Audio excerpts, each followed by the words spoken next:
All right, welcome back. We are here for, what is this, episode 7, right? I think so. 7 or 6, yeah. 7. I don't fucking know. It's one of them. Like, we've only done a few, but I still can't remember. I should go back and look.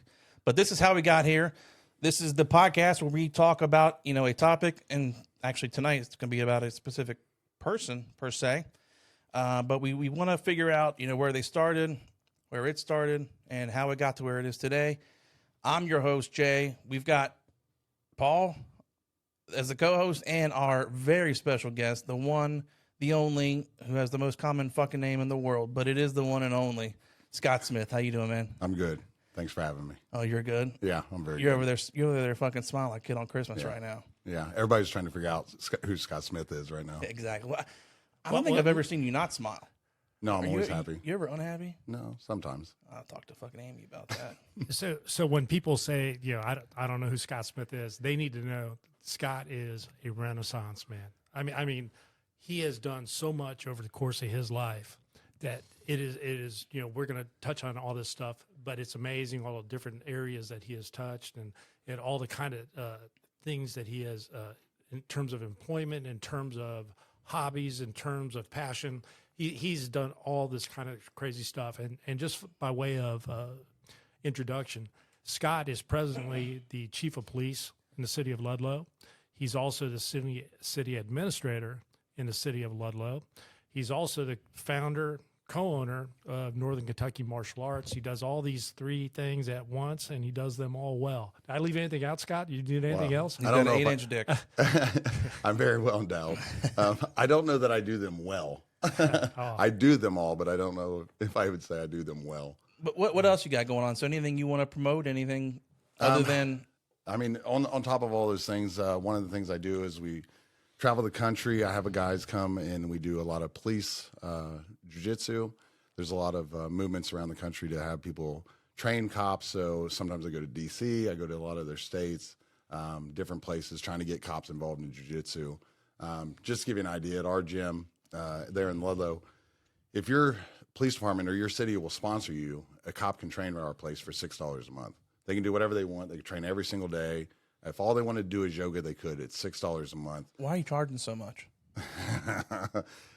We that's funny is that where the $6 comes in. I'd love to know. It's mat cleaning, Clorox. Okay, I've always like $6. First, I thought it was $5. I was like, that seems a little steep. Yeah. I was like, why?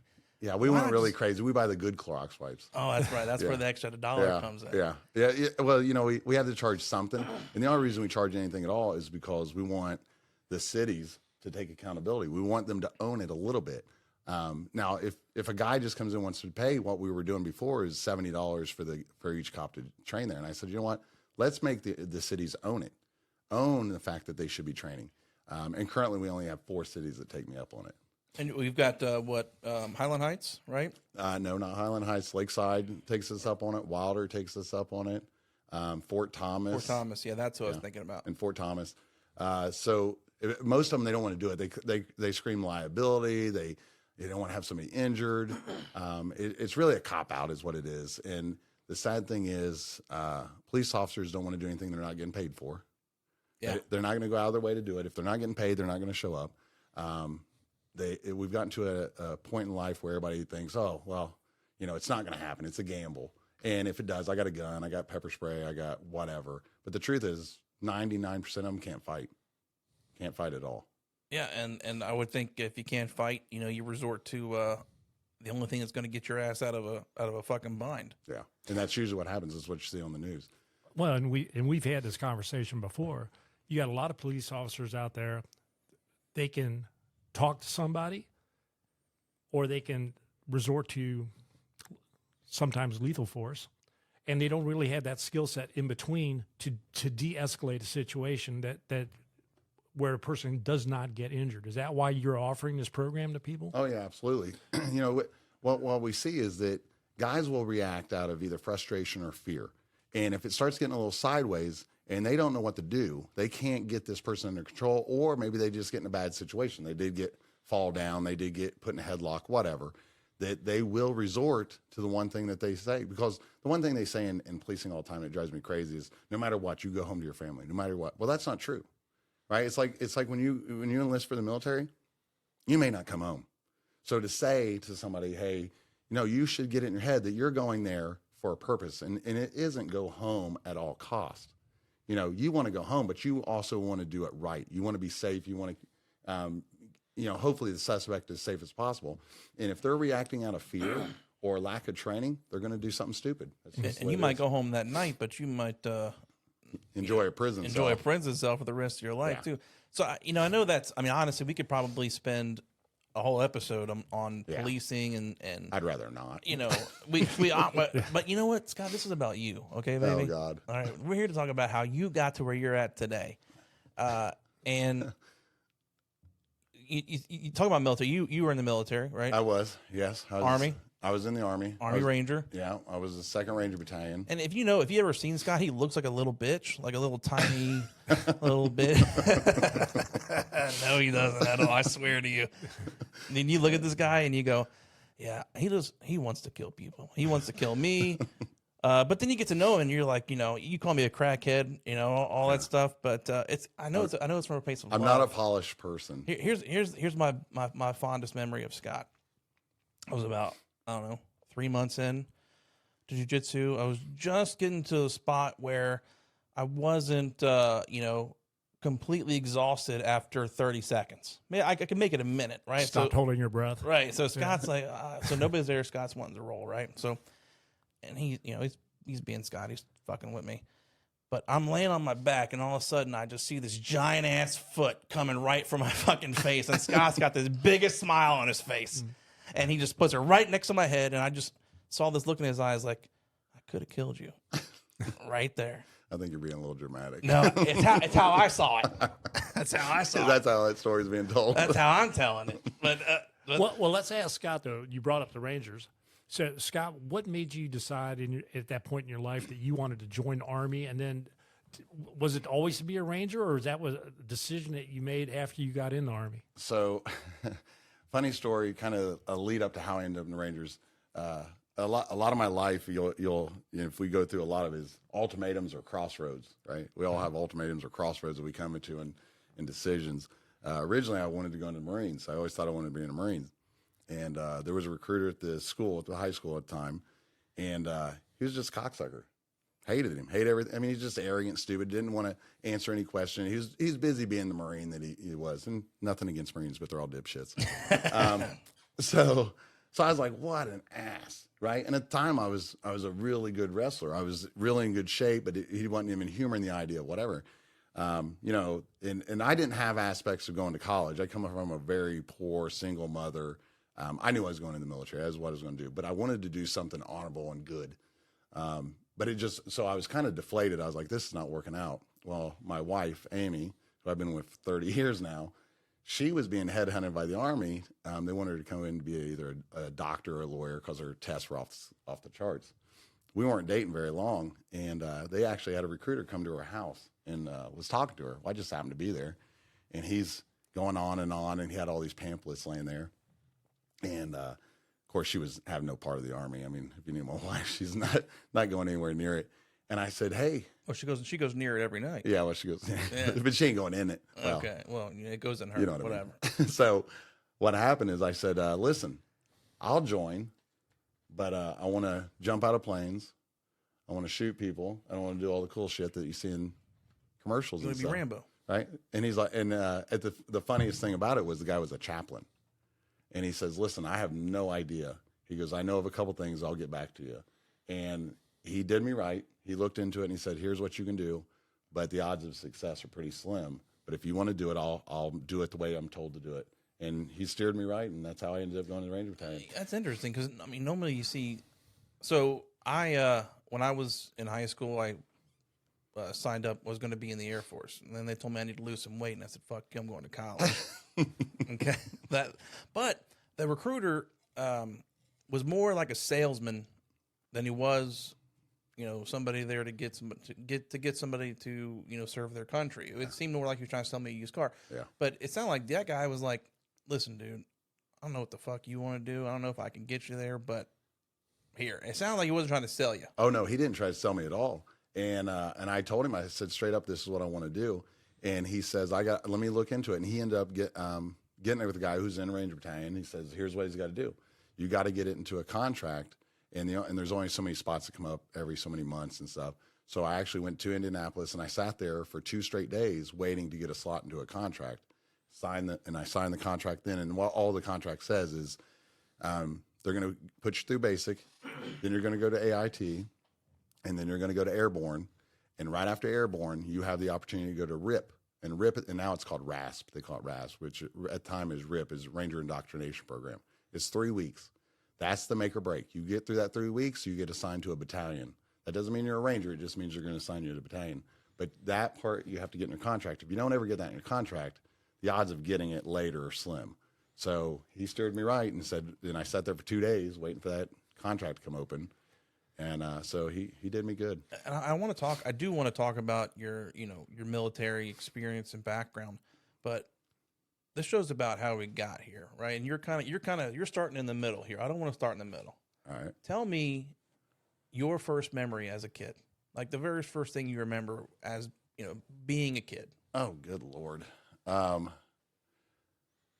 don't know what the first thing, I really don't. I have a very twisted, just to kind of give you an idea. My real dad died when I was 5.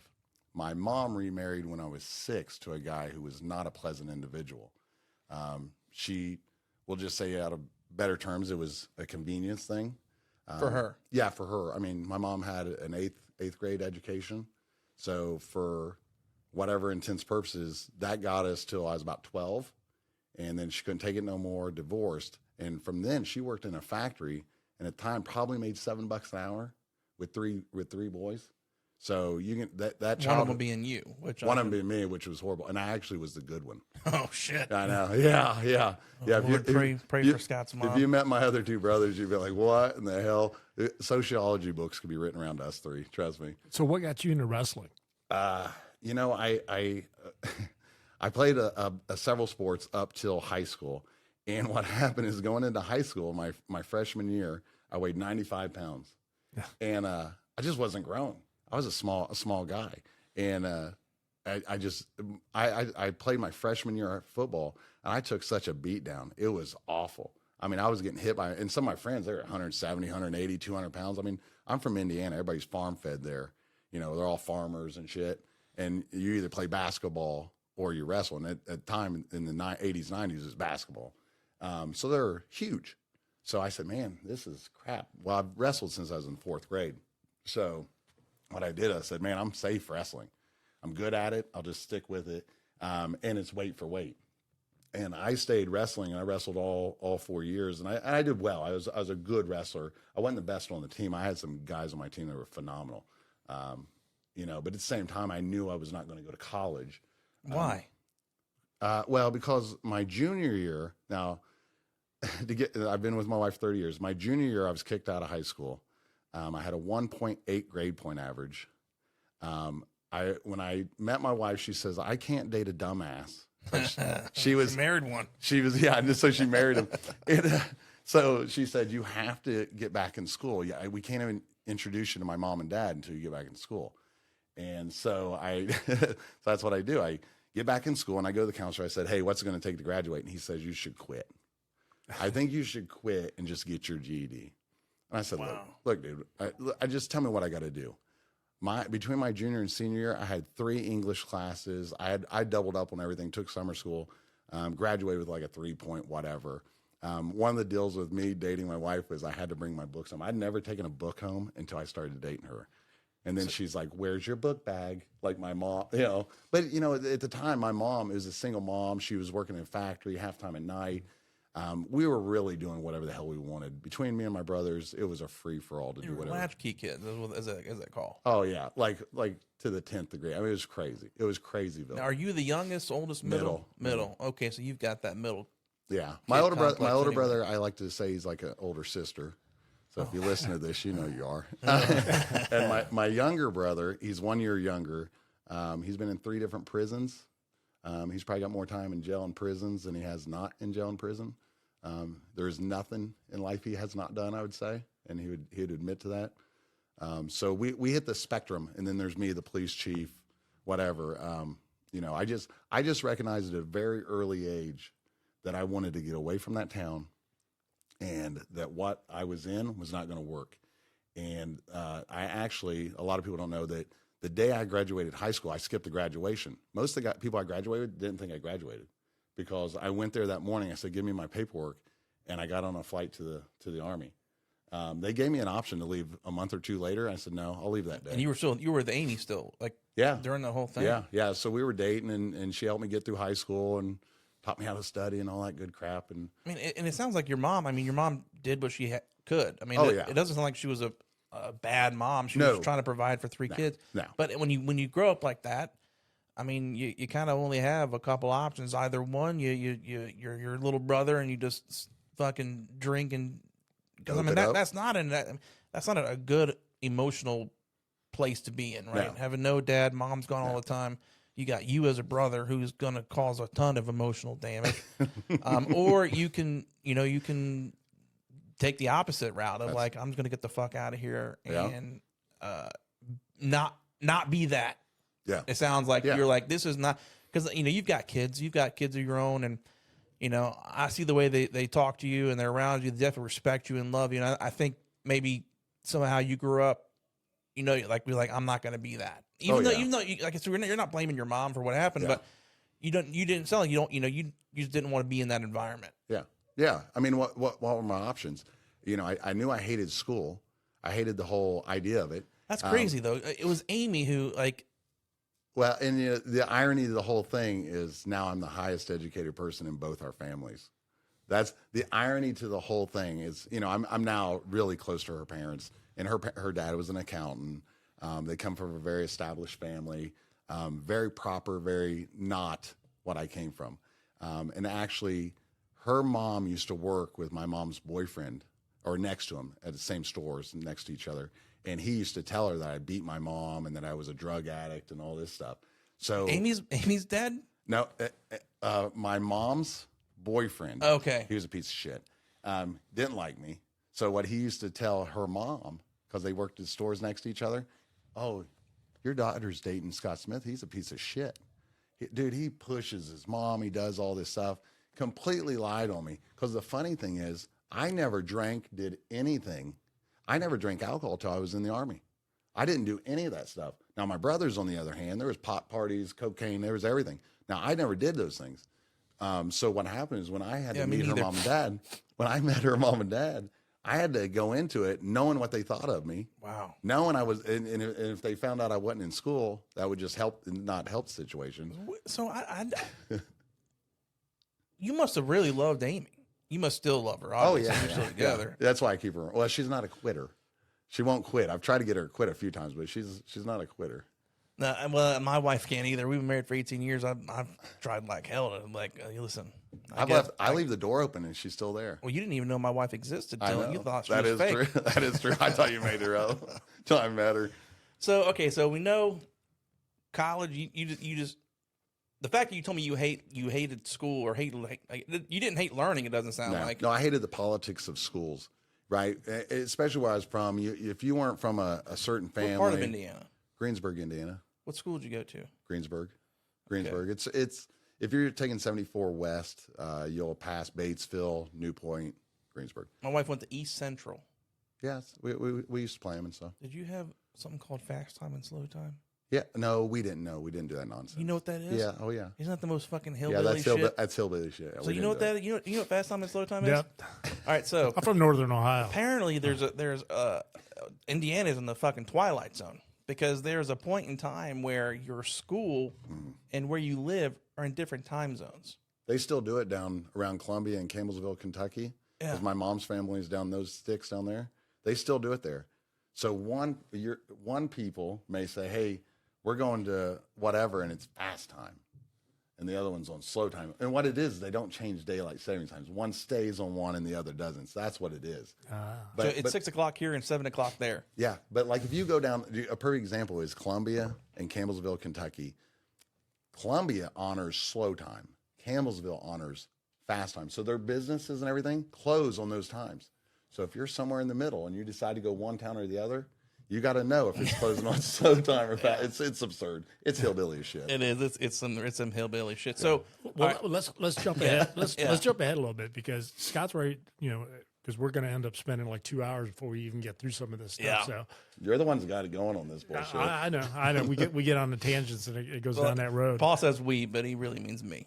Paul's got to reel it back in. So obviously you're an army. You were an Army Ranger, and one of the things I think is fascinating for people, and what I didn't know, and now it kind of comes into play when I watch like guys like Tim Kennedy on the Joe Rogan show, or he's on Jocko's show.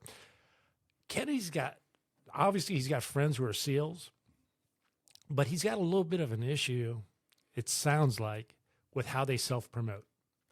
And according to him, guys like him that are in the Green Beret, they don't push being a Green Beret the way the SEALs do with the book deals, the movie deals, all the high-profile stuff that the SEALs do. So, and we've all heard about SEAL School and how badass that is. And there's a documentary every 3 months about it. Right. And when you told me about Ranger School, I knew Rangers were, I knew you guys did airborne type missions and things of that nature. And you obviously a lot of training in that regard.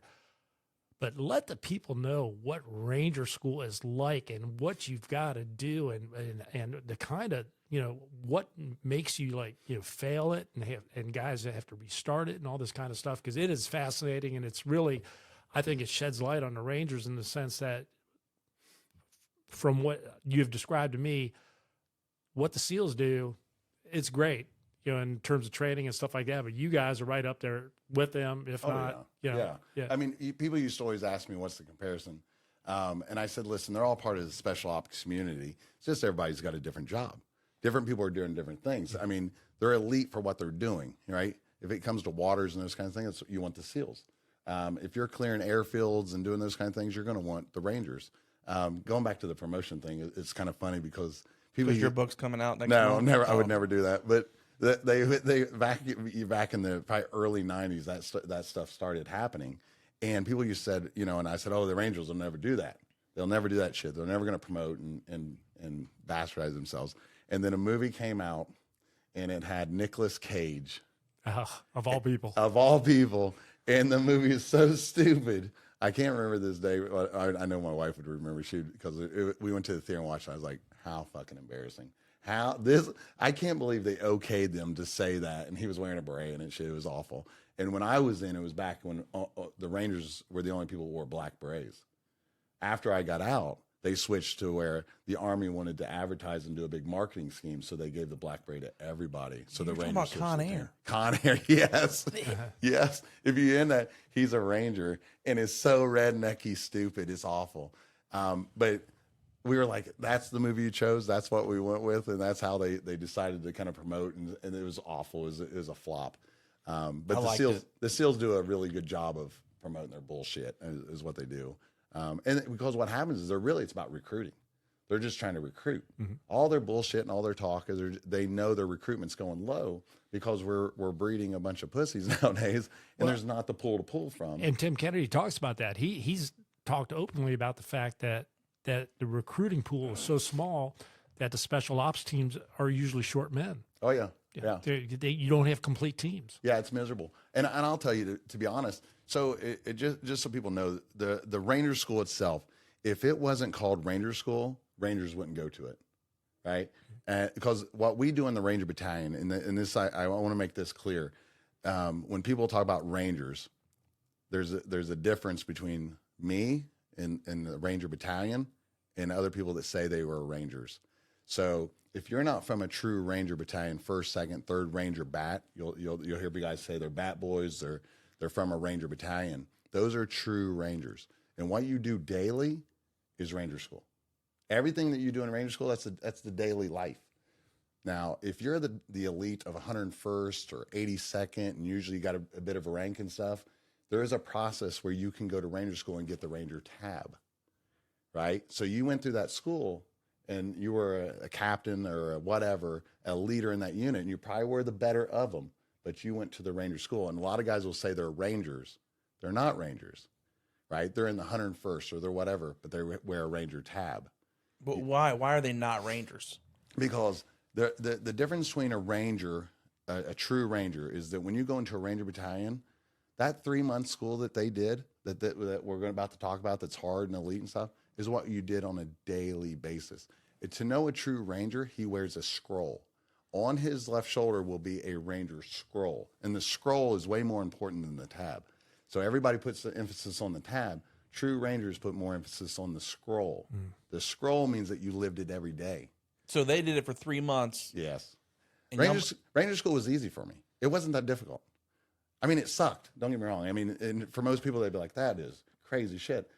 It really wasn't that hard. Well, you mentioned earlier too, like the chaplain was like, I don't know what you got to do, but, and they got you this info, and it sounded like he said, you're probably not going to make it, or there's Just to give you an idea, when I went from RIP, so I went from RIP to Ranger Battalion, and there was 300 something people in my Ranger RIP class, that first 3-week class, just to go to Ranger Battalion. Of that 300 something people, those Rangers narrowed it down to 60 something. So 280, 290 something people failed. Gone. 3 weeks gone. Get the fuck out of here. You do basic first? Basic. You go straight basic, airborne, AIT, RIP. And when they showed up at airborne to get me, that some guy stirs up in the most starched uniform, most intimidating looking son of a bitch, and he says, grab your shit, right face. And he took off running down the main road of Fort Benning with the guys who were going to this RIP, dragging their shit, cars in the thing. He was making us do push-ups, flutter kicks in the main road going straight down Fort Benning, and ran This is the airborne school. This is at airborne, and he was taking us to RIP. They didn't send a bus. They didn't do that shit. They sent the biggest, meanest son of a bitch to come down and get you. So how do you are there people that like say they come to school, they sign up, they want to be Rangers, that don't even make it out of basic into airborne? Oh yeah. I mean, a lot of there's an attrition that happens, and once guys that have it in their contract and they get to RIP, that 3-week course. So when you say contract, I mean like you signed up, I want to be a Ranger. Yes, okay. I have it in my contract to go to RIP. Okay. But you have to pass RIP. They say, okay, we'll give you the chance. If you go to RIP and pass it, you'll go to a battalion. But here's what happens. When you get to RIP, they want to weed you out. They don't want no bitches going to a Ranger Battalion because they're sending you to battalion, not some bullshit unit. They're sending you to one of the battalions, which everybody reveres. So they're going to beat the fuck out of you. It's just misery. It's miserable for 3 weeks. I'll tell you one night in particular, we went on a road march in Georgia, and it was in summer, and 90% of the people passed out on the road march. On the side of the road. 90% of everybody just passed the fuck out. But this is during RIP. Yeah, during RIP. But you go through basic with the same dude that signed up to fucking be a mechanic. Yeah. Right? No. I was in the infantry basics. So okay. Everybody went to some infantry unit. Everybody. And then from there, basics over. Yeah. And everybody else who didn't sign up for this, they're graduating, they're walking. You'll do your AIT. There's an AIT, so it's basic AIT, but it's all the same bullshit. And then some fucking dude comes up, and this isn't RIP yet, this is airborne. Then we get put on a truck to go to airborne, and you spend about 3 weeks doing the jumps and the bullshit, learning how to jump out of planes. You're talking to me like I know what the fuck you're talking about. Sorry. Like, you're doing the jumps? Well, I don't jump. You spend 3 weeks there learning how to fall, learning how to pack, not pack shit, but wear it, how to shuffle to the door, do the whole bullshit. So you learn how to jump out of fucking airplanes is what you do for 3 weeks. Okay. And then once that's over, which is pretty easy, airborne's pretty cakewalk, as long as you're not freaking out about the heights and stuff. Did anybody not make it out of that? Oh, yeah. Yeah, there's people get up there and freak the fuck out. There's plenty of people go, nope, not for me, I'm out. How high are you? Most of the jumps are 2,000, 3,000 feet. Oh, wait, you're jumping out of planes? Yeah. Like, so that's how they train you? Like, hey, jump out of this fucking plane. Well, they'll start with a zip line, so you learn how to do one thing. Then you'll go up to a tower. They'll drop you, and the chute will open. It'll just so you learn in stages. It's minuscule bullshit. It's just minuscule. Some people motherfucker jumps out 3,000 feet. Oh, it's nothing. Yeah, but some people go to that door. They look down and say, "No, I'm not jumping out with perfectly good pain." Yeah, I ain't making it from the fucking ground. Listen, the jumping out of planes was the easy part. That was easy. I mean, when you do that, it's cake. But when you're in a Ranger Battalion, you're jumping with all this gear hooked to you. And one of our jobs in Second Ranger Battalion is to jump airfields. So you jump in the dead of night into a blacked out airfield. And so you just think of all the things in an airport. We're jumping airports. So you're going to jump out of a plane in the middle of the night, no electric, no nothing. Well, around all airports are electric fences. You got towers, all this stuff, and that you're going to jump into it. So yeah, jumping out of a plane when it's just smooth through the air in a class, that's easy. Sure. That's the cakewalk part. Sure. Anyway, so then they pick you up from airborne, run your happy ass down to RIP. People dragging shit down the road, leaving stuff on the side of the road. I found it kind of humorous because I heard a rumor that would happen. So what I did is I took all my shit and I rolled it really tight into one big duffel bag. I in my dress green and everything. I rolled it as tight. I shoved everything in one duffel bag. Where everybody else had, a nice little bag for their hanging shit, and they had all this stuff. I had one bag, so I threw it on my back, and I was prepared. I always, the one thing about me is I always prepare for the worst. So, I would sleep fully clothed through the whole fucking thing. Like I never slept I never unmade my bed. Even in basic, I never once folded the cover back, ever. And when I got to RIP, I slept in my boots or tennis shoes or whatever and ready to, so if they came in, I was ready to roll. Other motherfuckers be in their flip-flops out there doing jumping jacks in the rocks and shit, and not me, buddy. Got your boots on. Hell yeah, I did. Hell yes. How far is the, you said they didn't bring a bus. They how far is that run? It was really about 1.5 miles, 2 miles. And the whole time he's like, I'm going to kill you fucking bastards. None of you going to make it. Just quit. I mean, it was this whole thing. And you knew, like, him and I was like, we are in the shit now. He ran down, it was like a 4-lane road down the middle of it. Like a public road? Yeah. Like it was the public road going through base. And he ran us right through. He didn't give a shit about the traffic. And I was like, this guy, and the fact that nobody said a word to him. When he showed up and that happened, I went, we are dead. We are dead. And for 3 weeks, if you felt one thing, you're out. One thing. Really? So they come by and they go, here, we're going to show you a bunch of knots. This is the overhand bowling knot. Here's how you're going to tie it. You got it? Show me. And then an hour later, they make, show me the overhand bowling again. And you got it wrong. But get the fuck out of here. They really? Yeah. If they took you on a 12-mile run and they said you stay within arm distance of the guy in front of you, and they came by and they said touch the guy in front of you, you couldn't, out of the line, you're done. That's how that 300-something people became 60-something people Now, in 3 weeks. Wow. I've always wondered this because I don't fucking know. Like, you're not out of the Army, right? You're No, just going to no. go be reassigned to go. 101st, 82nd. You're going to get the tab. You're just not going to be. Or a what is it ranger. called? No, you're not getting anything. You're going to a regular unit to cry about it and be. Oh, you don't even get the little. No, What'd you call it? You don't get shit. You're going to go be a leg somewhere. You're going to. That's what we used to call them, legs. You're just going to be a leg. It's just a piece of shit somewhere. Okay. Yeah. So you finish the 3 weeks and you get signed to a Ranger battalion. And back then, we were talking about early 90s. You were either going to first Ranger Battalion, which is Savannah, Georgia. You were going to 2nd Ranger Battalion, which is Fort Lewis, Washington, or you went to 3rd Ranger Battalion, which is in Benning. And I already had a taste of Benning, so I was like, get me the fuck out of this place. And Savannah sounded kind of nice to me. I was like, oh, Savannah, Georgia sounds pretty. Sounds It's college town and stuff. Right. And then I thought, man, Fort Lewis, there's mountains and shit out there. That may not be so good. So what do I get? Fort Lewis, Washington. That's where my draw goes to. So mountains, rain, cold. you pass RIP. There's no celebration. There's no bullshit. They put you on a plane. They ship you with your 20-something people to Fort Lewis, Washington, and you think, man, I've made it. I'm gonna be a Ranger now. I've done this shit. And you find out really quick, you ain't made nothing. You are the bottom of the fucking barrel, and Of the Rangers. of the Rangers, and everybody there wants you to fucking quit. So your training's not done. Oh no. The 20-something people I went with, one of them committed himself to a mental asylum. Only 4 of the 20, whatever, I think it was 23. Only 4 of us lasted our whole thing. So we went from 300 to 20 To 4. That, To 4. that 320 is through RIP. Yeah. So talk about Well, the the 300 and something went to 60 divided by 3, 20 something. 20. So during that 3 weeks, at any point in time, did you ever think, I can't do this? No. Did No, you? there was some suck to it though. I mean, don't get me wrong. There was a lot of times where I was like, this is pretty fucking miserable, but I was used to not eating. I was, from wrestling and stuff. So the eating thing didn't bother me. I've always been able to stay up a lot. So sleeping didn't bother me. I did without growing up. So those things didn't bother me. I was used to pushing myself in wrestling.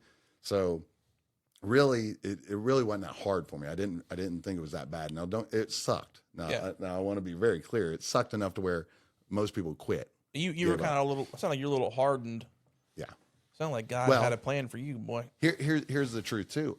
Everybody that I ever met that either went to RIP or showed up at a Ranger Battalion that was elite at something quit.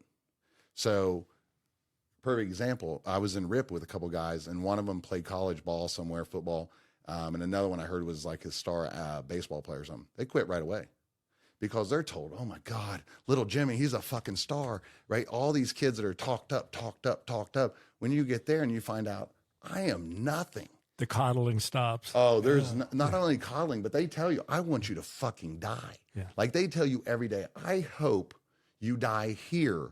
So when you get to the battalion, you don't risk everybody else's life.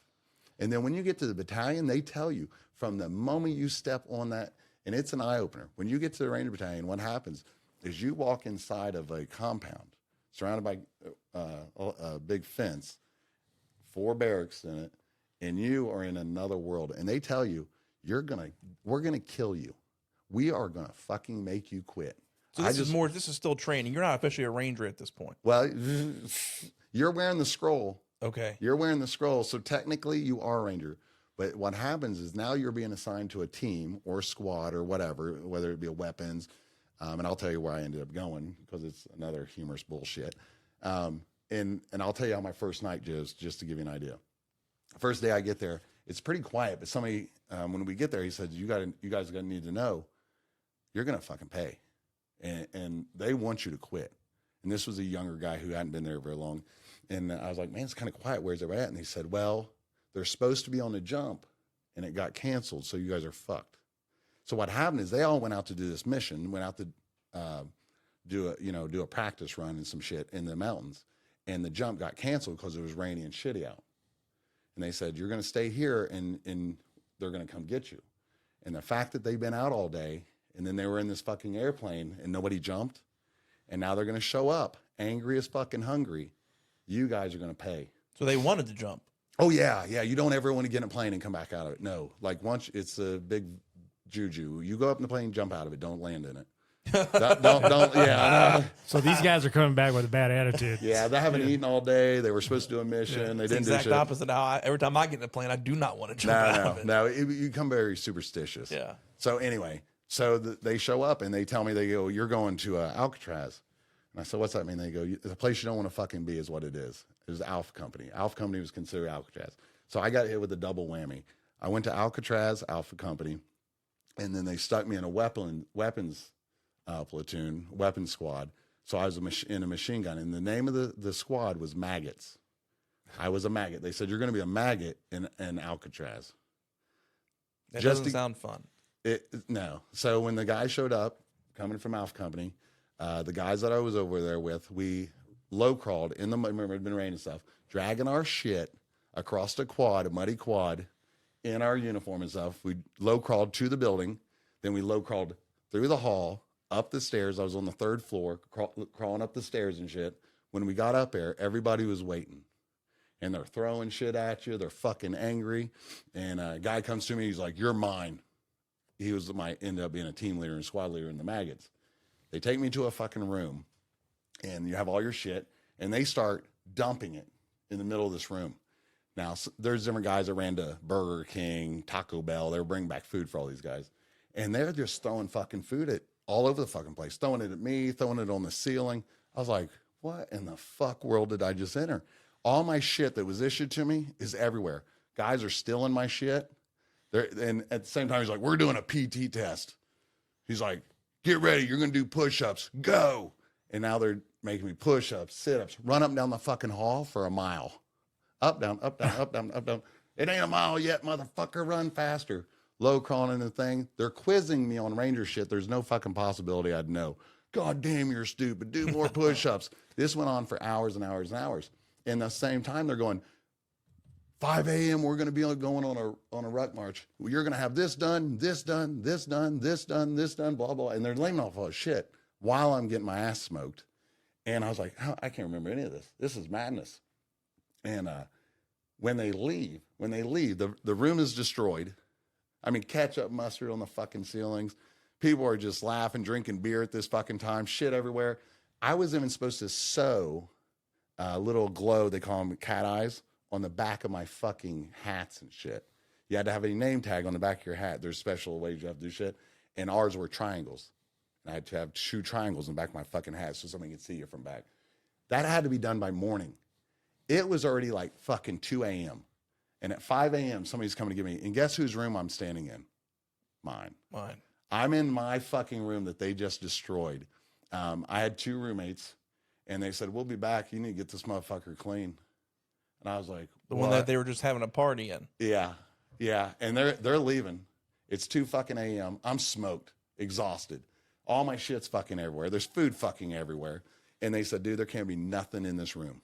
Can't be not a drop of anything. That was night 1? Night 1. And they leave. And I looked around, and I was like, what the fuck do I do now? What happens is about 20 minutes later, the 2 guys that came before me, they come in and they say, here's what we got to do.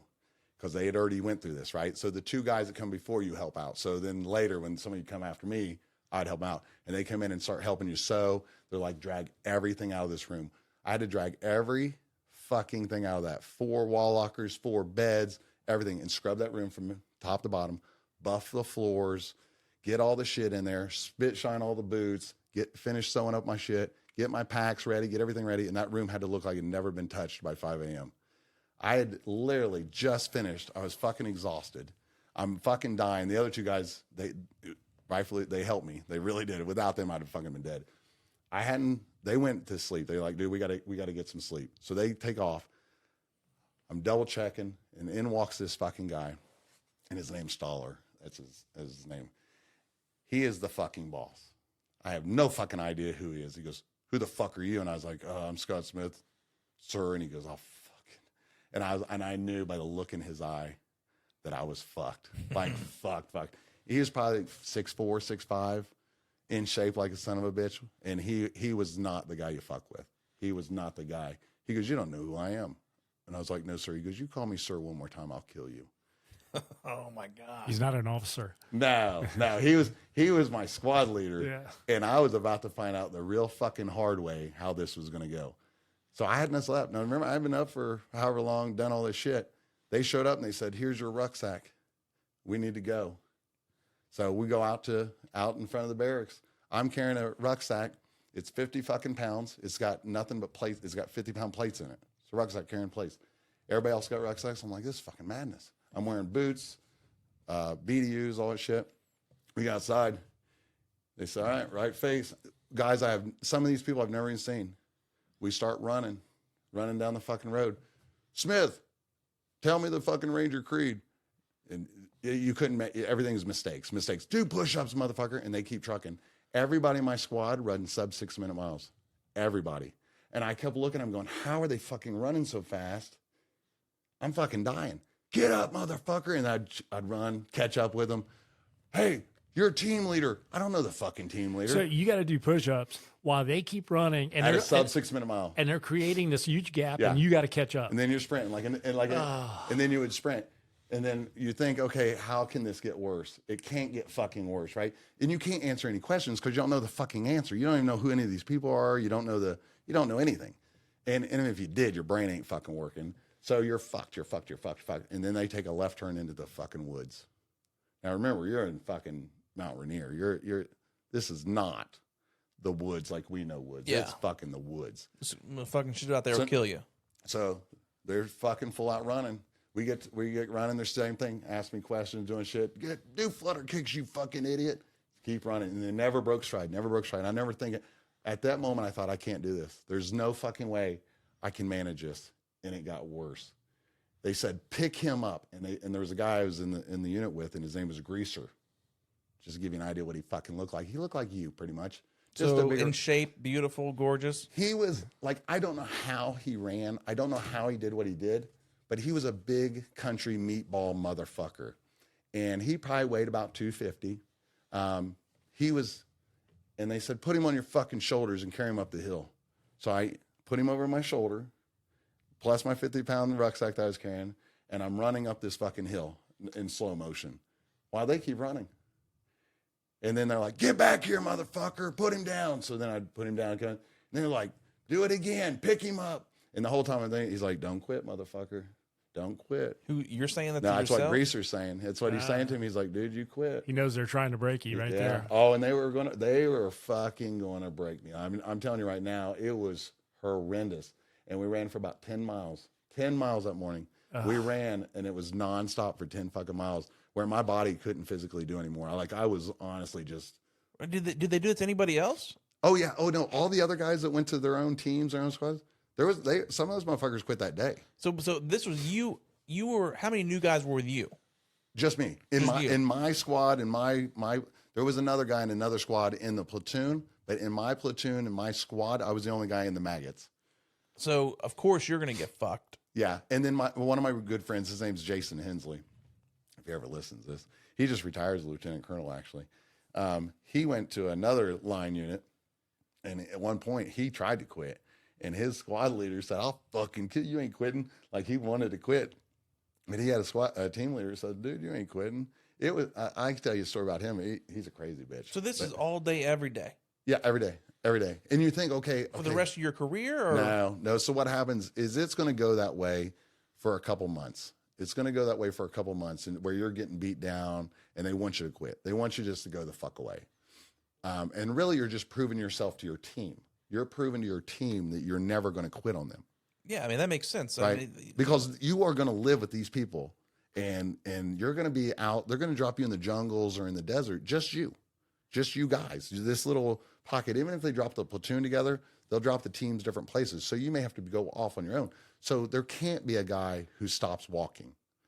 My wife, your teammates got to know that you got a spirit that won't break. yes, actually, yeah. that don't sound like no fucking teammate to me. That sounds like a fucking family. Yeah. I mean, it gets to be very tight, and no matter how much you hated the other guy, I used to torture guys, and then when I became that guy, but it becomes a power thing. I mean, you get really crazy with the fucking shit. I mean, who I am now is not who I was then.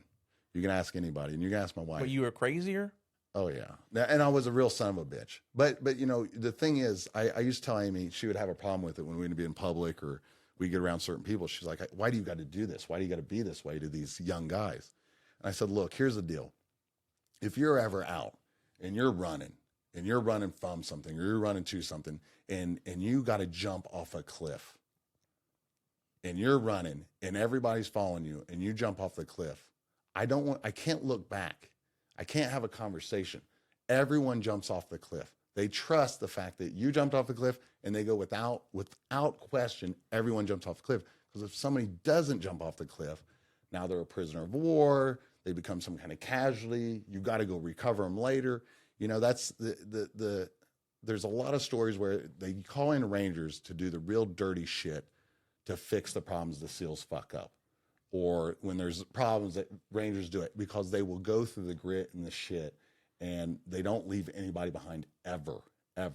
So to get to that point, there's a lot of torture that happens to get your brain, your body, and everything else to be on the same page. You know, you can't nurse that along. It just has to be beaten into you. Now, And that's kind of like what I wanted you to, you know, because I have heard some of these stories before, and you told me some new ones already today. But that is what I kind of wanted people to understand is, you know, the Rangers, although they don't get the publicity that maybe some of the other special ops do, it's amazing what they're doing. And it's amazing how you're molded. It's amazing, you know, the type of person that they develop and how elite you have to be to survive in that atmosphere. It's not for everybody is just a gross understatement. Yeah, no, it isn't. You know, and I'll get a lot of my friends and wives' friends and things and their kids, they think they want to do it, and they'll come to me and they say, I want to do this. And I said, we need to have a real talk, a real conversation. And then when I start really getting gritty with them, that look on their face, and I said, if you think this is something, this is nothing. Like the misery that you're going to go through.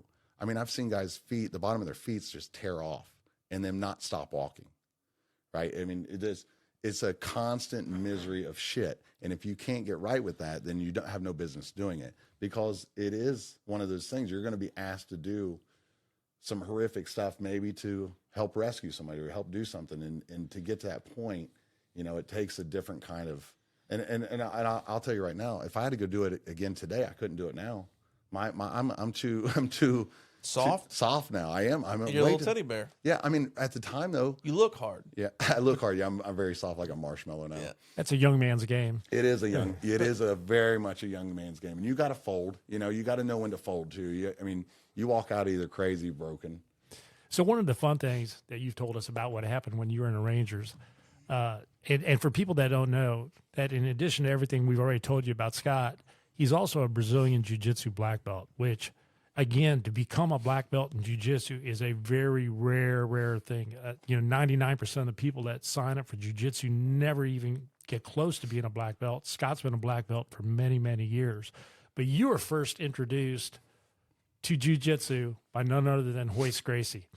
And tell us about that meeting, because it's a great story. But before you do that, I have one more question about this. right. What the fuck you went through? That same guy, the squad leader that fucked up your shit and put you through fucking hell. At some point in time, was there a respect there? Did he treat you like a fucking person? Yeah. After a couple months, just so you know, after a couple months, what happens is you're going to end up being sent to Ranger School. This isn't even Ranger School yet. Oh, no. This ain't Ranger School. That's why I said Ranger School really wasn't that big of a deal. No, once you go through that, how can it be? So then I went to Ranger School. And so what happens, I get sent to Ranger School. I go straight through it. You can recycle. There's a whole story behind that. But I go straight through it. No issues. And I come back. And when you come back, it's like a light switch. No more bullshit. Just like, yeah, it's done. You proved yourself to your team, your units, all your stuff. You got your tab. So now you have your scroll and your tab. And you're probably going to become a team leader and start taking charge of different things. So once you come back, now you're the guy shitting on the new guys coming in, and you're beating them into place and getting them ready to go off. So it's kind of the natural. Like the Lion King, man, circle of life. It is the circle of life. All right, so I just had to know, like, I mean, Yeah. It sounds, now that I know this, I assume that was the answer, but he wasn't beating on you just to be an asshole. Oh no, he got to make sure that if he needs to rely on you to save his life, you will, and vice versa. Okay. Oh yeah. I mean, he had to know that if everybody had to stay awake, everyone would stay awake. Like you'd stay awake for days. You know, if there was no eating, there couldn't be any eating. You couldn't not trust anybody.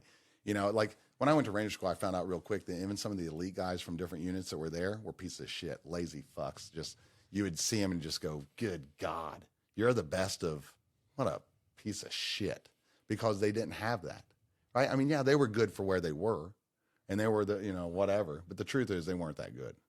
You know, and I know there's some people out there are going to hate that, but fuck you. So speaking of not being good, let's talk about the first time you got your ass kicked in jiu-jitsu. All right, so when did you get introduced to it? In 1996, I believe. My brain's kind of a little punch drunk sometimes, but I think it was 1996. What happened is they came to our unit, and the commander stuff said, hey, they're changing Army combatives. They're going to try some stuff, and they want to try it with us. And they used to like to experiment with Rangers, by the way, sports drinks and different shit. And they said, we're going to change combatives. They're going to bring these guys in. We want you to participate in this training. And I said, all right, what is it? And they said, it's jiu-jitsu. I think at that time, probably UFC 2 or 3 had just finished. This is so UFC, because UFC 1 was a fucking bloodbath. Yeah, so I think like 2 or 3 might have just finished. I didn't really watch them then because I was always training and gone, so I wasn't really familiar with any of it. But the word jiu-jitsu, and I was just like, it sounds really stupid. I have no, I knew it was a martial arts, but I was like, that's so dumb. They said, man, you wrestle. I was like, yeah, I wrestle, but what the hell's that got to do with anything? And they're just like, you're going to do it. I said, no, I'd rather not. And they said, we're not asking, you're going to do it. And it was 2 weeks. I said, okay, whatever. So like several other people I showed up with, there's probably 20 or 30 guys in there. All of us were wrestlers or fighters, some form of roughneck, right? And wrestling is a martial art. It is. Maybe the oldest martial art. Yeah, right? like Greco, yeah. I mean, and so I wasn't complete. I did look to see what I was about to get into, so I kind of had an idea. But we show up with a kind of this bad attitude, and Hoist is there. He thought Hoist Gracie, yeah. So Hoist is the one who's being paid to do this. And long story, but we end up hanging out, eating lunches together, eating dinner. We train every day for 2 weeks, this stuff. But my very first class, the very first thing that happens is he says, and he always looked like he was stoned and tired. Stoned and tired. I was like, look at this fucking guy. You know, what's this guy going to show us? I mean, he looks like he just woke up out of You bed. barely speak English. Yeah, barely spoke English. And no matter what time of the day, you look like you just woke up. I was like, what the fuck is happening? And he's like, okay, who can take me down? I was like, well, shit, I got this all day long. I said, I can take you down. He goes, come on, take me down. So I get up, you know, I'm 20 years old probably. This is day one. Day one. First touch of jiu-jitsu. And I was like, I got this bitch. They sent him in here. I'm going to shoot a double on him, and I'm taking him down. So I do my little wrestling stance, and I do a little setup, and I shoot in for my clean double, and he hits me with a guillotine and chokes me fucking unconscious. I remember him choking me, and I reaching up like in pain and whatever, and being unconscious. I look up and I look around, all fucking dumbfounded, because really I'd never been choked unconscious like that before. And I was like, what the fuck? And he's just kind of grinning, and he's like, okay. So, and then he starts talking. I was like, again. I said, no, that was a fluke. That was some fluky shit, right? There's no fucking way. So I said that again. He goes, okay, sure, again. So we did the same shit. And I think, okay, man, I'm gonna cut a little outside, maybe a little single this time. I'll change it up just a hair. It didn't fucking matter because he got around my neck and choked me unconscious again. This motherfucker choked me unconscious 2 times directly in a row, and I'm pretty sure it's pretty fucking effortless. So now I wake up fucking angry because I'm a 20-year-old guy who just went through all this shit. I think I'm hot shit, and I'm like, fuck this motherfucker. I said one more time, and he just looks at me, and I go, again. So we fucking start going. I try to be a little smarter. Fucking, I don't tie up with him right away. I don't just shoot like an asshole. He spins around and takes my fucking back, starts to choke me in a rear naked choke, and I start fucking tapping. And he had mercy on me and let me go the 3rd time. And I Didn't go unconscious. No, I didn't go unconscious. But he made it very clear that I was dead. Did he whisper in your ear? No, I could kill you. no, he wasn't even fucking breathing. He wasn't even breathing hard. Like he just woke up out of bed. Like I just woke him from a slumber, and I was just like, holy shit. And from that moment on, I knew I had to know what jiu-jitsu was. I had to learn, because he owned me so easily. It was ridiculous. Now, I'd already been training in the Rangers. I'd already done all this shit.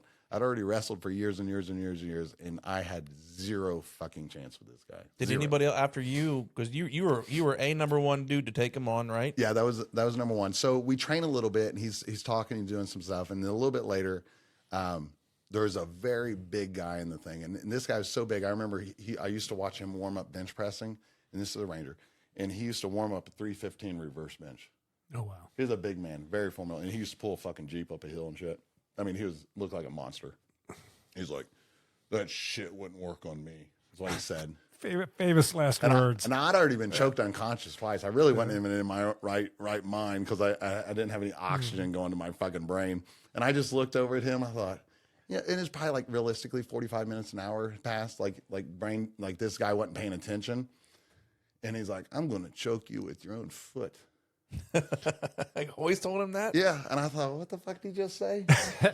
And by the end of the skirmish, he took that guy's leg and was shoving it up near his head and like breaking his fucking leg against his own neck, bending him into a fucking pretzel. To this day, I don't know what he was doing, because I just was dumbfounded that this big guy who was pulling fucking Jeeps had his foot up on his own neck, and he was just fucking giving him hell like he wanted, like as if he badmouthed his family. That's like he treated this guy like some bad shit just happened, and then got up like it was nothing. Guy crawled off the fucking mat, and I was like, holy shit. And just for the people at home, if you don't know who Hoist Gracie is, he's about 5'10". At that time, he was probably about 170 pounds. It looks like nothing. Yeah, he's not muscular. He's not an intimidating looking person. No. He looks like the average guy off the road, but super nice. Like, I mean, on the mat, he's a ferocious person. I mean, which is like a lot of true jiu-jitsu guys. They're ferocious on the mat, but off, he was really humble, really nice. He was great. You know, we got to take him to the range, and we shot guns with him and taught him all the shit and stuff. So this went on for about 2 weeks. I got a first taste of jiu-jitsu, and then they go away, and I say, man, I need to learn more, but we're still training and deploying and doing stuff. And they said they were bringing him back. I think it was like 6-8 months later, maybe 8 months. You went back in the class? I said, hell yeah, I went back in the class. So I do another 2 weeks with him. And it went pretty, now he's established, so he's not proven anything. So now we're just learning jujitsu. He's going to leave. And I said, how do I get into doing jujitsu? And he says, a guy that used to train with us is in a unit right down the road here.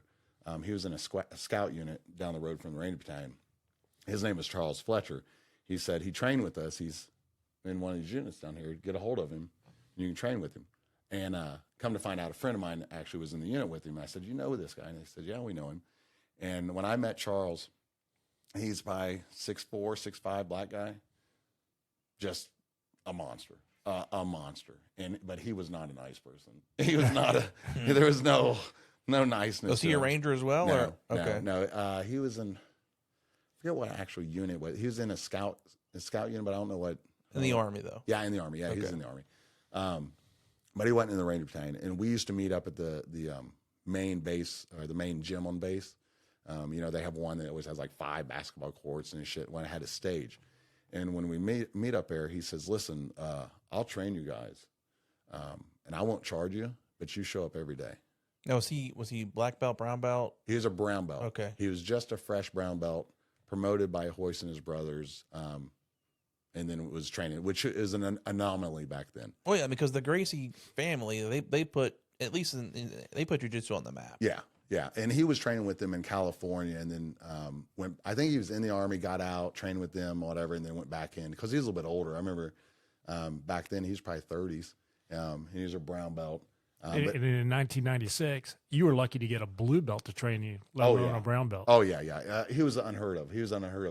But he was also the kind of guy that because he was doing it in this main gym, if you came up and were watching or looky-looing, he'd have us beat the shit out of them. Or if they said something cross, they'd be like, get up here. And you would beat the shit out of whoever. He'd be like, show them. And you would beat the hell out of them for looky-looing. Like, oh, I ain't going to work on me. Well, here it goes. You don't hit them. Oh, hell yeah, you do. You did? Yeah, hell yes. Not just jujitsu. I was fucking punching them. Yeah. I can tell you a lot of stories. Yeah, no, we beat the shit out of people. Choke them unconscious, too. We'd choke them unconscious just to prove a point. But I trained with him, and we do one day a week of stand-up because he was also a Golden Gloves boxer.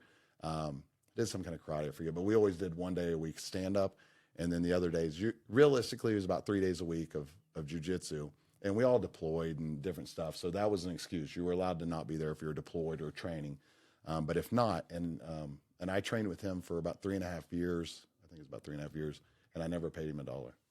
Never paid him because I never missed. Now, did he promote you to blue belt or? So this is the story behind the blue belt. He didn't really believe in that bullshit.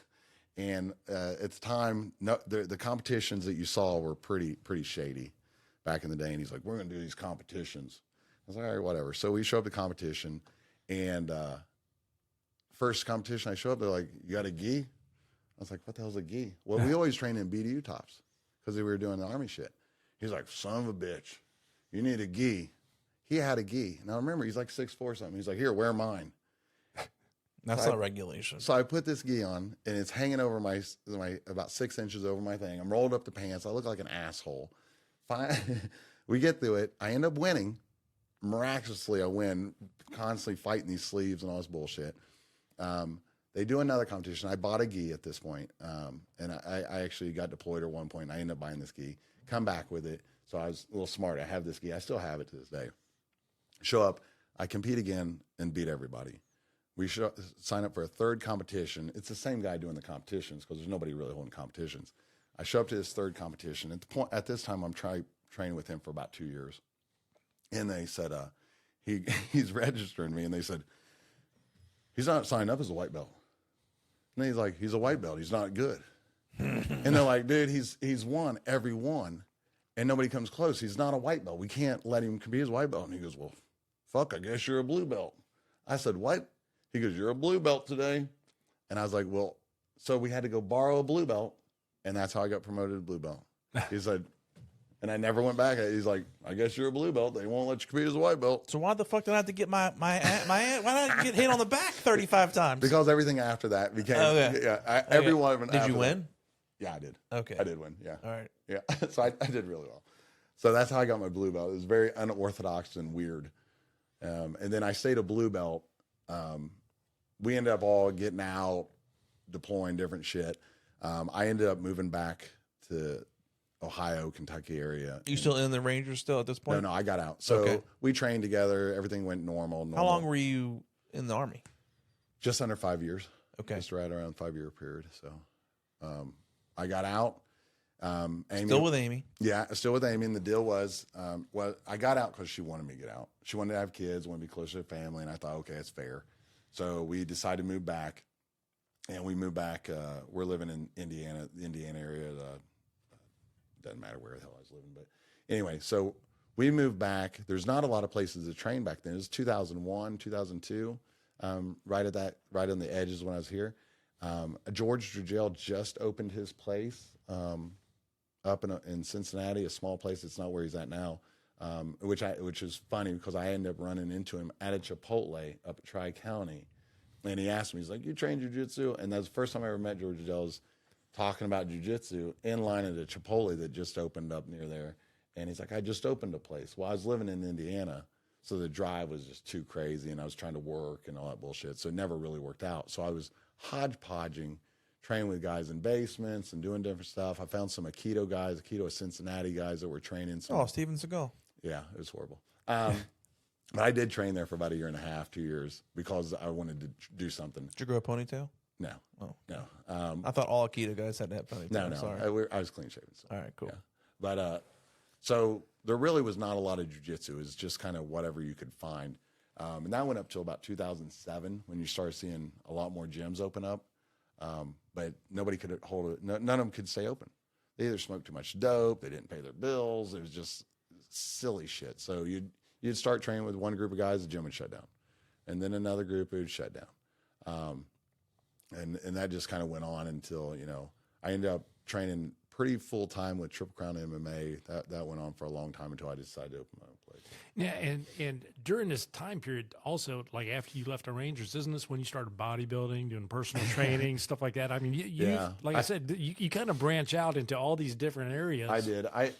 When I was getting out, and actually before I moved back, I got into bodybuilding. What happened is, I just always need to be going. I always feel the need to do something. So I started bodybuilding before I moved back. Did a few competitions, did really well. My calves were never that great. That was always kind of a weakness. Always a little bit of an issue. Yeah, they're kind of small. Yeah, they're a little bit. Yeah, and you need some implants or something. They look good for in pantyhose or for a woman. On a woman, they look great. Women always say they like my legs. So anyway, the bodybuilding went on for a while, and it was a good obsession, but it got to be an obsession. It was kind of a tough thing, but it got me into lifting heavy, which then in turn destroyed my joints, as you guys know. I got into powerlifting and bodybuilding, set a lot of lifting records. When I went into the police academy, I was benching 465. My 3 total lifts were well over the 1,500 mark. So I was lifting heavy, setting all these records. But in the end, it really screwed up my shoulders and all my shit. What led you to decide to become a police officer? What was the motivation for that? An ultimatum. Get back From to Amy? Yeah, it sounds like someone's like, hey, man, you got to go to college. He's like, I ain't going to do that shit. I'm going to go. So I'll tell you the story of the ultimatums. I said this in front of my kids one time, and Amy's like, don't say it like that. And this is I'm going to break down the ultimatums. My wife says to me when we were dating, you've got to get back in school. I can't date a dumbass, and until you get your shit right, I can't be going out with you and stuff. So the ultimatum was get back in school, get my shit right if I wanted to stay dating her. It was a good ultimatum, but it's still an ultimatum, right? So flash forward when I was bodybuilding, training, doing personal training, all this stuff, and Amy comes to me and says, "Listen, let me go back." She says, "I don't want to do this anymore." Oh no, hang on, shit, I'm skipping ahead. So she gives me an ultimatum about dating, and then when we get married, she comes out to visit me and says, either we need to break up or get married. Right? This whole long distance thing ain't working out. I was like, fuck it, let's get married. She proposed to you. Right? That's pretty much what happened. Yeah. So I was like, all right, well, let's get married. So one was get shit straight so we can stay together. The other ultimatum was, hey, either break up or get married. So I got married. And then flash forward, she wants out of the Army. She says, listen, I can't do this anymore. You either need to get out or. And I said, all right, I'll get out. If you don't want to do it anymore, I'll get out. Ultimatum. So then it comes to the police thing. Well, I'm having a gay old time bodybuilding and personal training. Well, personal training in Ohio area is not like personal training in Seattle, Washington. You make a bank out on the West Coast and stuff. Here, you're scraping by to get it. There's no insurance. She says, hey, we're having a baby. I need you to do something that has insurance. And I said, well, shit. I said, and this is how it happened. I said, well, I guess I'll become a cop. She goes, what do you mean you'll just become a cop? I said, well, I'll put my resume out. Somebody will hire me. I put 50 resumes out, and within 2 months, next thing you know, I'm wearing a uniform being a cop. But dude, yeah, you were a fucking ranger. Yeah, it was easy. It was easy on the resume. I mean, everybody eats that shit up. Everybody, oh my God, you're really whatever. And then they hired me. So I became a cop very quickly. And that was the ultimatum that led to me being a cop. Where at? So my very first ever, I was a jailer. I worked at Hamilton County, and I did that for about a year and a half. Remember, I put 50 resumes, and I really did put 50 resumes out in a 50-mile square radius. And then Newport wanted me, so I switched over to Newport because I really wanted to be kind of Kentucky area anyway. As a jailer or as a police officer? Police officer. Okay. So I went to work at Newport Police Department, and I worked there 6.5 years or so. Doing patrol? Yeah, patrol. I worked night shift the whole time. You were a maggot again. Yeah, but I loved it. I loved working Newport at night. It was great. Oh yeah, it's fucking running the it's a projects. safe neighborhood. You know, Yeah, back in the day it was fun. And then when Amy got pregnant with the twins, I was like, all right, I need to do something that's a little more. I need to be able to go home and help her and stuff. And we were living in Independence. I said, well, so I called Independence. Said, you look for somebody. That way I could run her milk if she needed. If we're out of diapers, I could stop in and check on them, that kind of thing. So I took the job in Independence. And I also knew if I went to Independence, there was a better line of me getting promoted. Newport, that I was so far down the food chain, there was no chance of quick promotions and stuff. If I went to Independence, I knew I could out-test these guys and I could get promoted quicker. even though you hated school. You went from let's just recap where the fuck we've been. Okay, we went from 1.8 GPA getting kicked out of school to your own counselor was like, you should probably just quit and get your GED. To I can out test these motherfuckers. Yes, and I did. Like no shit. Yeah. So I out test them. I get promoted. To what? To lieutenant? No, at the time it was sergeant. I just out tested all the okay. guys sergeant. And the what happened there is while I was there, I had no intention of ever being a police chief. Really, truly. And the only reason I kept getting promoted is because I don't like to listen to people. I don't like taking the orders. There's nothing worse than listening to people. You go, this is some stupid shit. You're stupid. A fucking moron. Yeah, this is insanity. You guys are doing this. And you find out there's somebody that could make a decision. I was like, this is madness. Now, I remember where I came from. And now I'm listening to these guys. They've done nothing other than being cops. And some of their decision-making process was pretty pussyfied. Anyway, so you jumped out of fucking planes in the pitch dark into airfields. Yeah, and at that time when I was a cop, people were like, you don't understand, And I'd be like, dude, what am I, a child? Who are you talking to? Yeah, you don't understand. Yeah. You've seen more things than they can even imagine. Yeah, you've been driving around in Independence, or you've been driving around whatever little bullshit city. I mean, not to take it away from any of you guys, but I mean, let's get real. So, and then the deciding factor for me getting a master's degree and becoming a police chief is I ended up getting diagnosed with ulcerative colitis.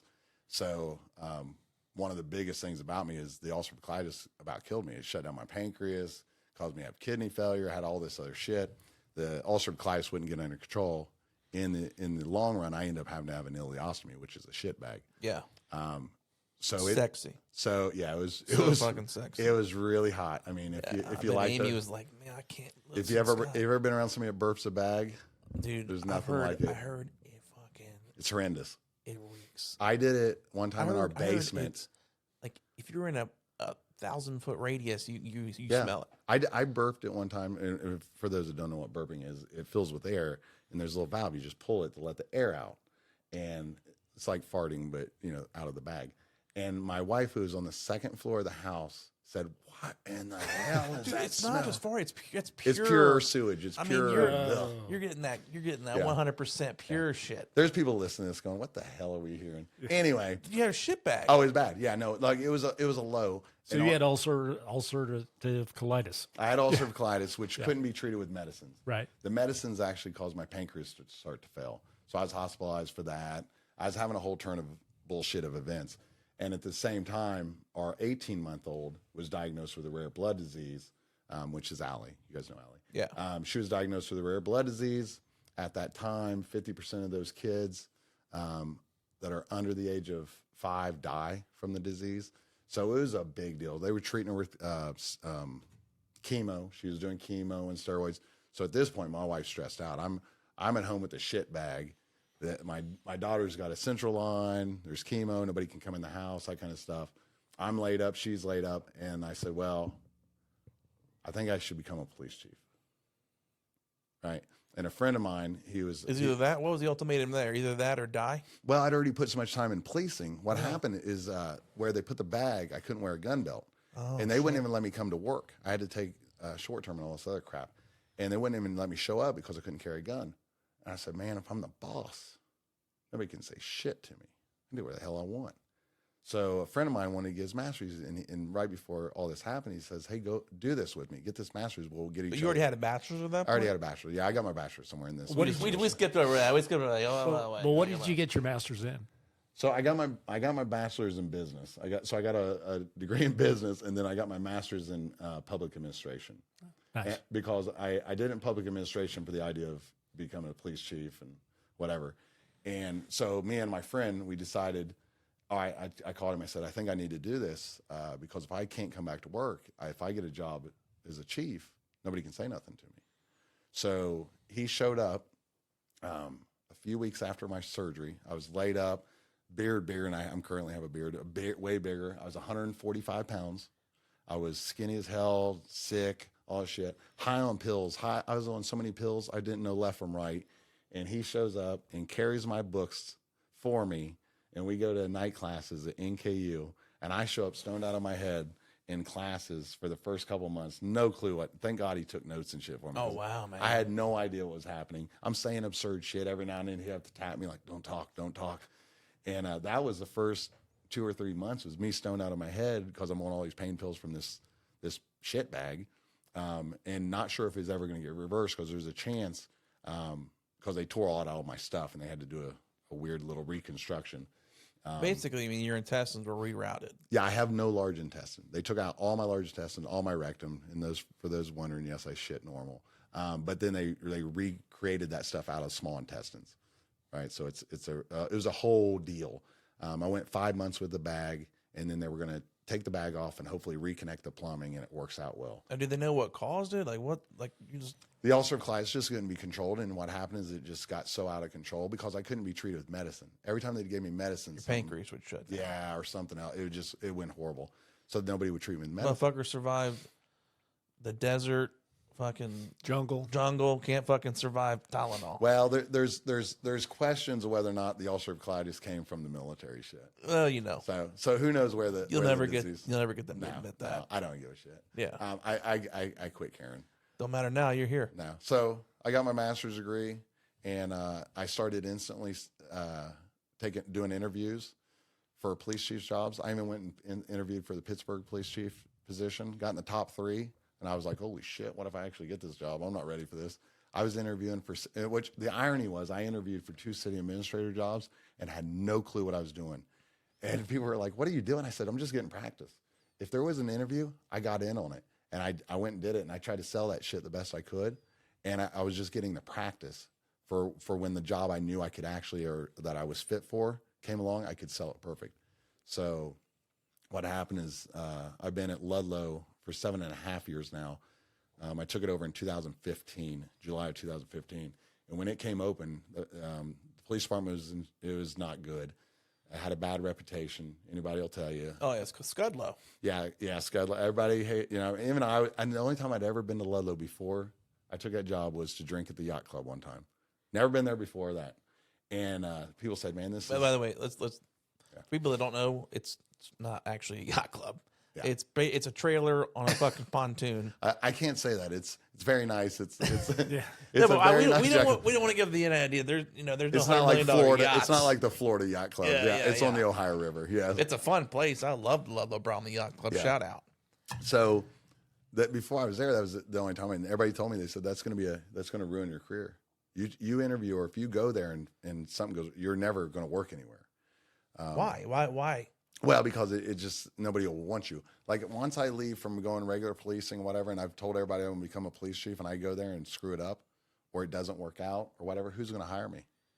How long had you been a police officer before you got this job? See, that was the other thing. I became a police chief in 13 years.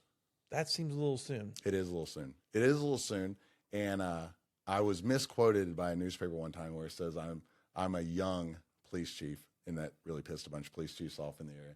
And what I meant is I became a police chief much younger than most people. But here was my theory on the police chief thing.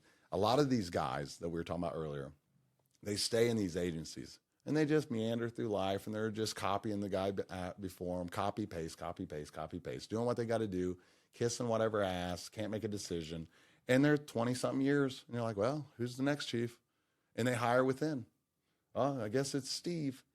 Steve's the next guy in line. And it's a buddy, take care of buddy. Yeah.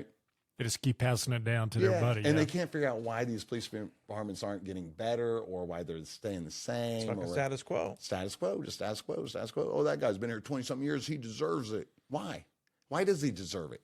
So when I went in there and I interviewed a bunch against some old crusty guys and some guys that are chiefs at other places. And I said, here's the deal. All these guys have no vestment. They can walk away. They're already collecting a retirement. They can walk away at any point. So who cares if they fail? I said, I can't fail. I have to come in here and show you what I can do. And not just once, but every day, all day, until I can retire.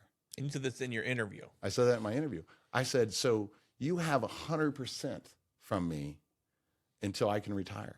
I said, these guys can leave you high and dry. And I said, and unfortunately, that's what's happened in some of the past situations. I said, I have nothing but improvements to make here. That's all I can do is make improvements, and prove that I'm worthy. And that's what I've done every day.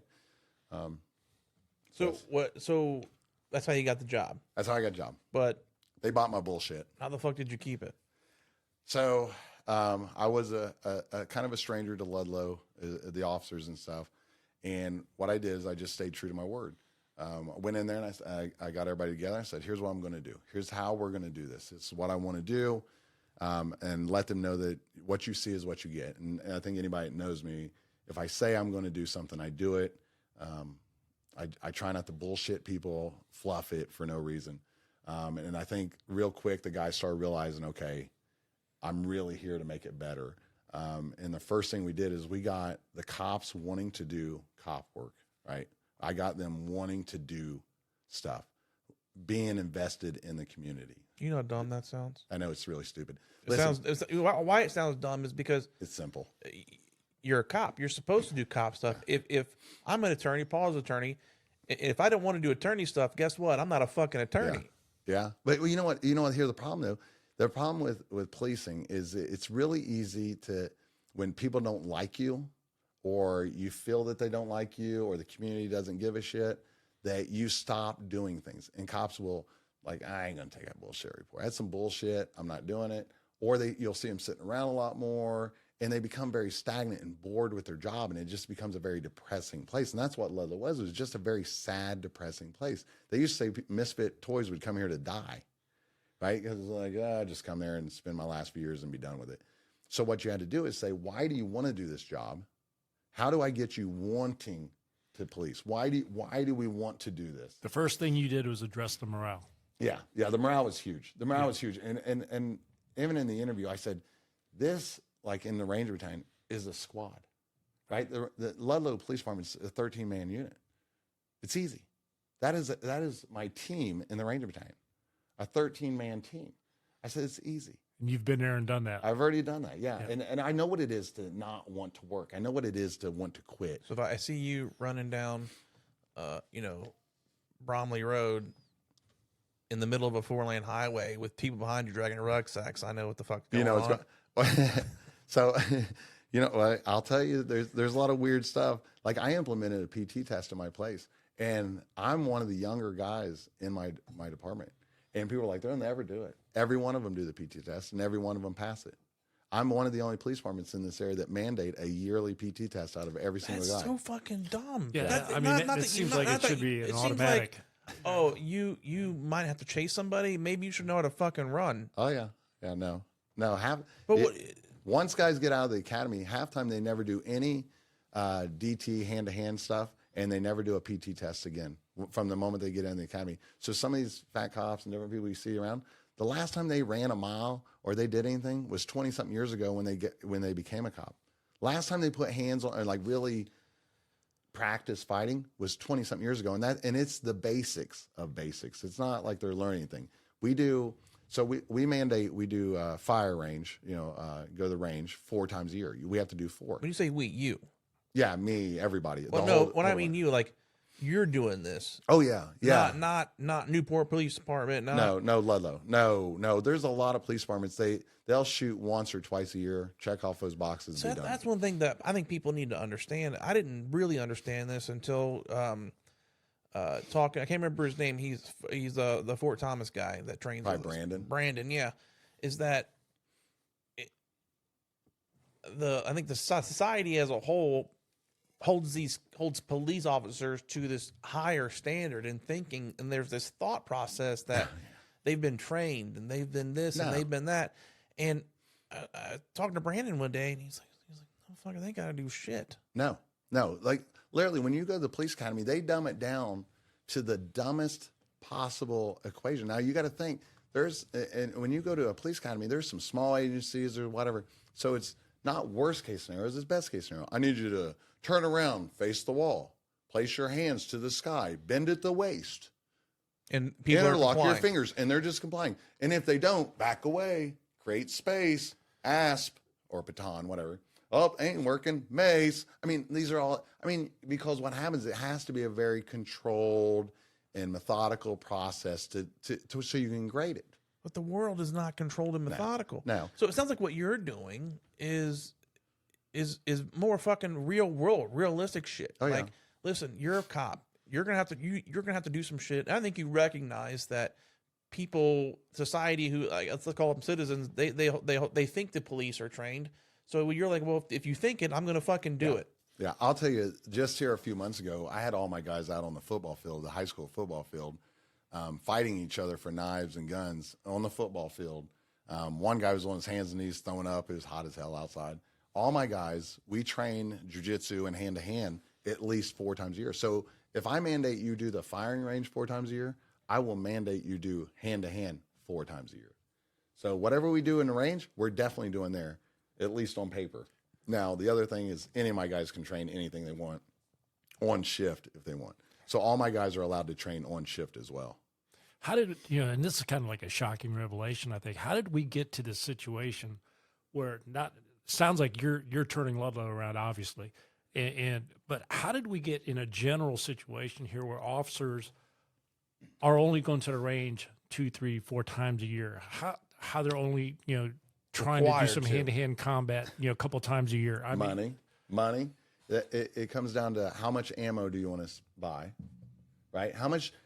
There are agencies, and I'll tell you right now, that will shoot once. Well, technically in Kentucky, you're supposed to do a day fire and a night fire. So let's say they do it twice, and they fire 20-something rounds in the day, and the next range they go at night, and they fire their 20-something rounds. It could be 30, but it's a very small number. They qualified and they're done, right? Because the ammo, the time off shift, overtime that's produced, you'll hear more administrative people talk about overtime, liability, and all the bullshit. Now, also remember this, and I'll throw every chief out there and every sheriff under the bus, and I do it all to their face, so I'm not doing this behind their back, that if they mandate it happens, that means their fat ass also has to do it. Do you know how many chiefs, assistant chiefs, stuff couldn't shoot a gun to save their life anymore? Or you think they're going to get out there and do hand-to-hand with anybody? I can tell you, here's what happens. Years ago, when I started training SWAT teams and stuff, I used to use my daughter as a dummy a lot. And they couldn't hold down my daughter and handcuff her, the SWAT team. And I yelled out, punch her, punch her, punch her. And the guys knew me. They looked Which one over. is this? Huh?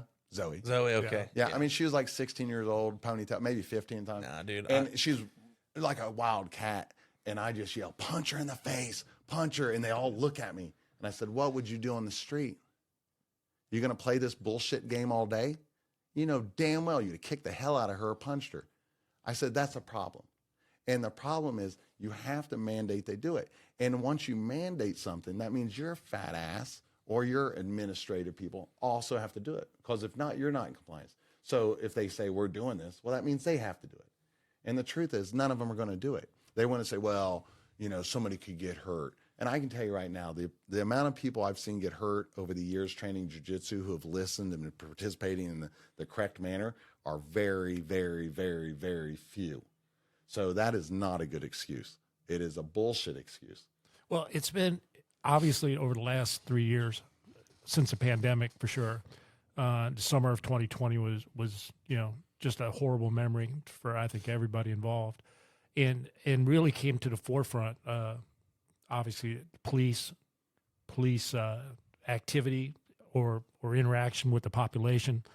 How do we rectify this situation you're describing? Because what you're telling us doesn't instill a ton of confidence in me in terms of a lot of police forces out there and the lack of training that's going on. No, it shouldn't. Yeah. Like I don't even sugarcoat it. If you look, I've been quoted in different magazines, the news. I've said it over and over and over. If you think that half your guys, and I'm telling you right now, the one thing I say in every seminar I ever do and all the cops I teach, I say, here's the deal.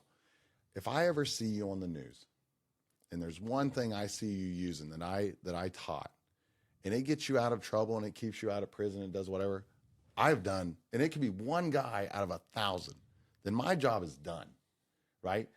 Now, on a reverse side, if I have to sit across from somebody, your wife or whatever, and tell you, I've done everything, man, we were there for him. And how many of these fucking chiefs and sheriffs and all this bullshit will sit there and tell these wives and their daughters and their kids, we did everything we could? No, you did not. You fucking did not. And then, and I'll throw this back on these fucking cops and half my friends, and they know I'll say it to their damn face.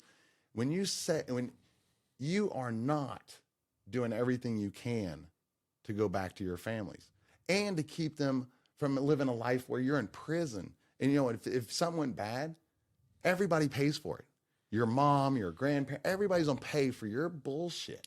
So when you make a mistake or you do something that was outside of the constitutional rights of somebody because you were scared, that ain't a fucking excuse, right? You didn't do everything. You fucked your kids. You fucked over your wife. You fucked over your department and everybody because you were too lazy to go train 2 days a week. That is the absolute truth. So your administration should feel fucking sickened because when they're going to sit across but what it is, it's like going to the casino. Odds are, yeah, they're gambling on the chance that their guy ain't going to be on CNN. Their guy is not going to accidentally kill somebody.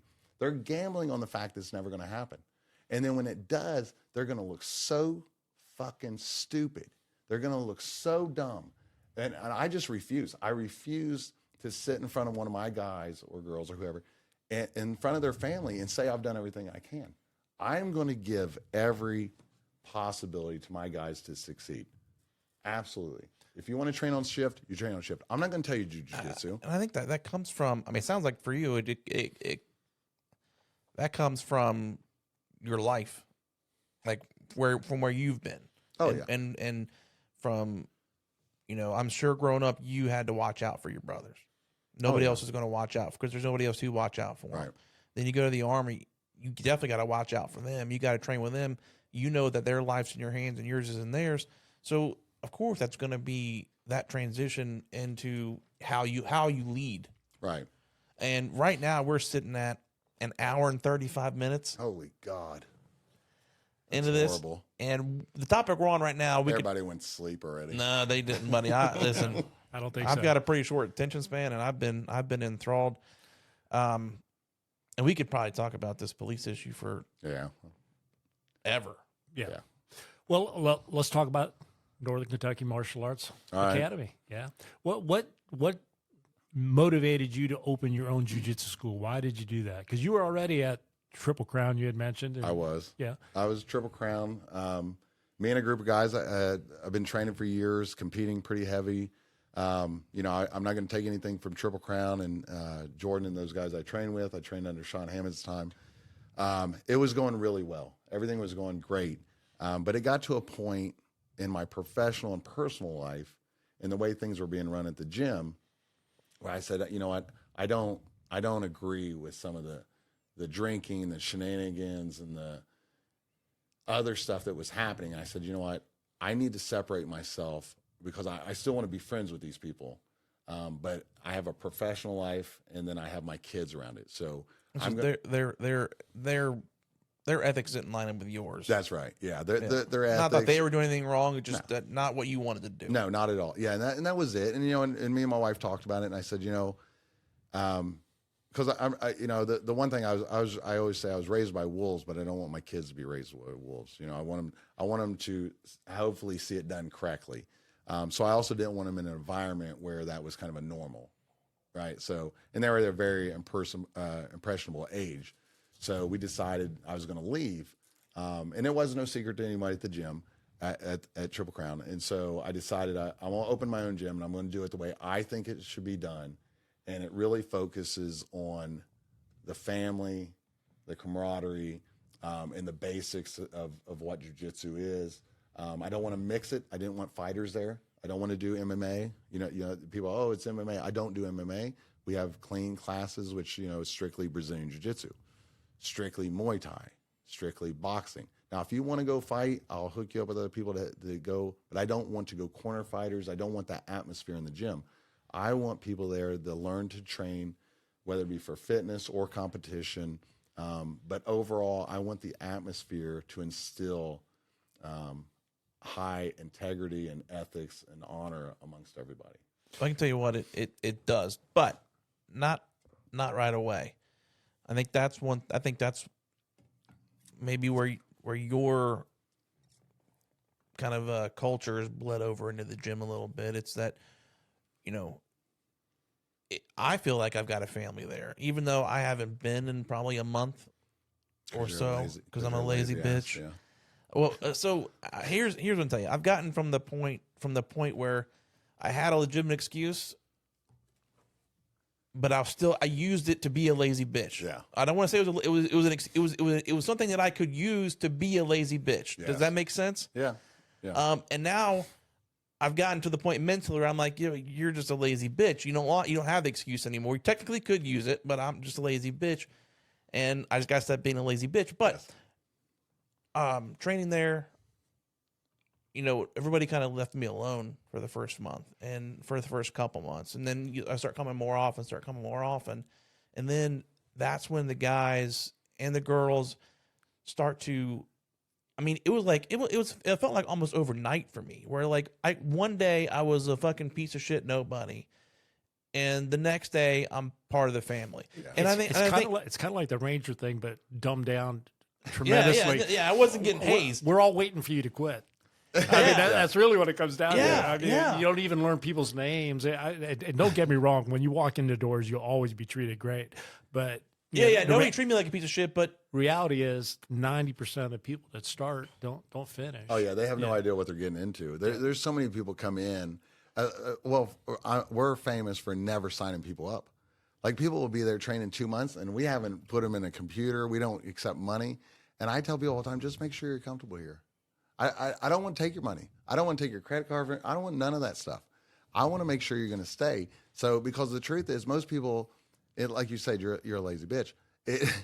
Right now, yeah. It is a hard grind. Anybody that does true martial arts, and especially jiu-jitsu, I've trained at all martial arts, so I can speak on it. I've done Aikido and karate and Muay Thai and all those things, and I've always come back to jiu-jitsu.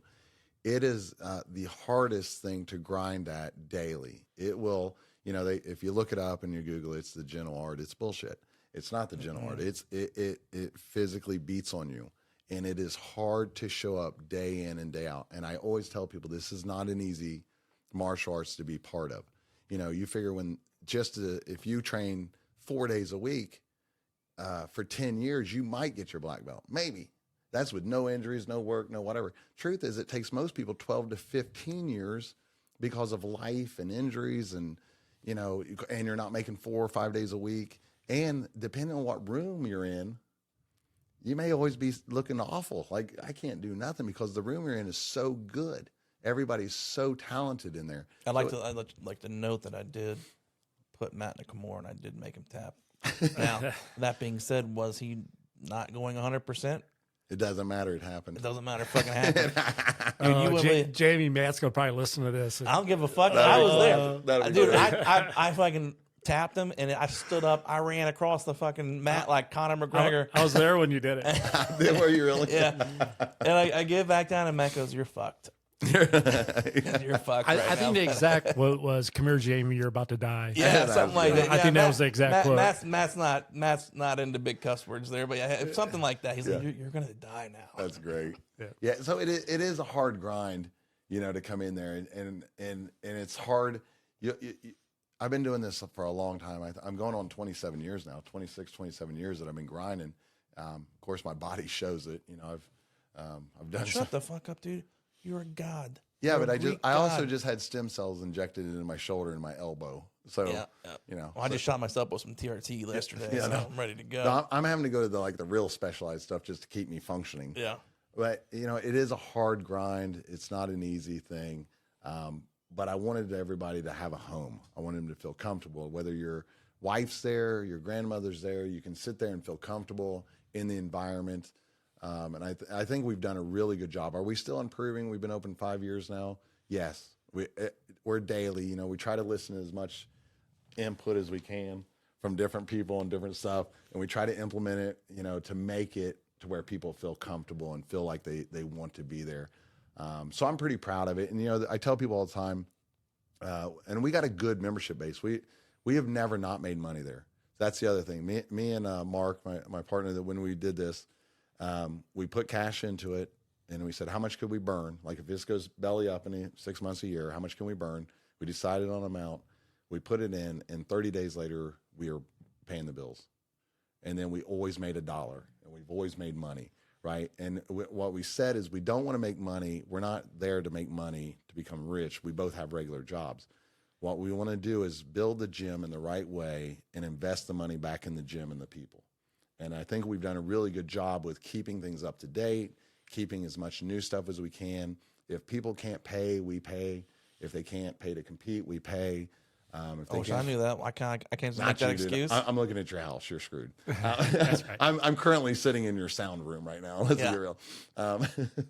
But so we put a lot of money back in students and people and gear and things. You completely redid the basement. Yeah. I mean, that was a fucking. It looked like a crack house. Yeah, and we blew out one wall. We've expanded during COVID. We actually expanded the gym. So every time we get a chance, if we can make it bigger and better or whatever we do, we try to add things that's going to add to the Plus, experience. I think from my perspective, what's attributed to your growth, because you don't advertise. Nope. There's no commercials. Mm-mm. It's all word of mouth. Yeah. And the atmosphere and the culture that you've bred at that gym is why you've been able to grow. Oh, absolutely. Yeah, which is the other thing I was going to get to. The one thing that I really wanted to make sure that all my classes are taught by really good people. My instructors are all good, and they're people I trust. That's a big, getting back to the ethics and the bull, all the other stuff. It's got to be somebody I trust as a person, as a human being, or whatever, and in their skill. And I'll tell you right now, Paul, Donna, Matt, Lauren, Brian, all those people who teach for me, Quinn, they're top-notch instructors and top-notch people. So I feel comfortable not, because when I first started, I was teaching every class. I was drilling. I was insane. I was dying. And I hated teaching kids just because I speak like I do now. You speak. You can't call an 8-year-old a crackhead. Right, which I do. Yeah. So when Matt came along and he was really wanting to do something with the kids program, that's the kind of getting back to the Rangers and all that stuff. The one thing I've always been really good at is seeing other people for their good qualities and their strengths, and I use it for the team. Right, I know where my weaknesses are. I can tell you I'm not that smart. And I know where all my weaknesses are. So what I do is I fill them with those people who do really good in those positions. What's Paul's strength? Paul, my God, his demeanor is dead set, perfect level.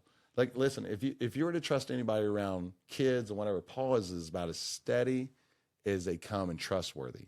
I wouldn't not trust Paul around anything.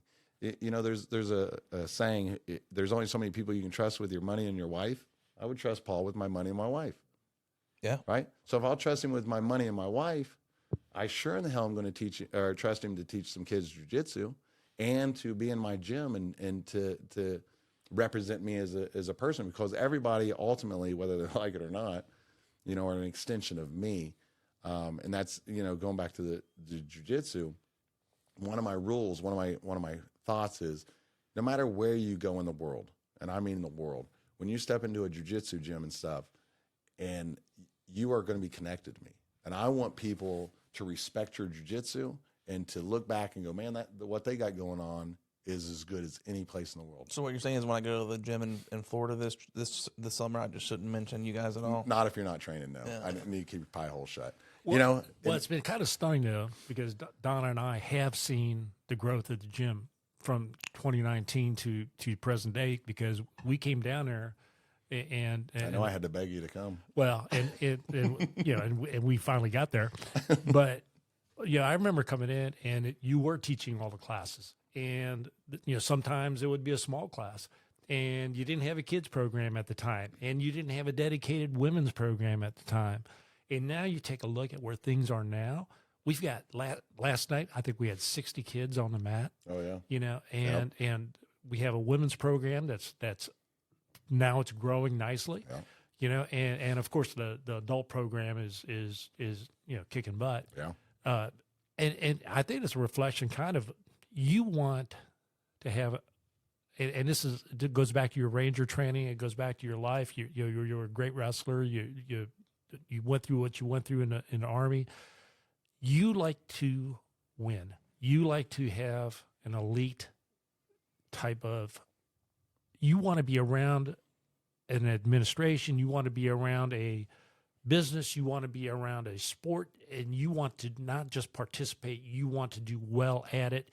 And what I think is the difference between you and many other instructors that are not connected with Northern Kentucky Martial Arts is that you have a true passion of trying to make your people better.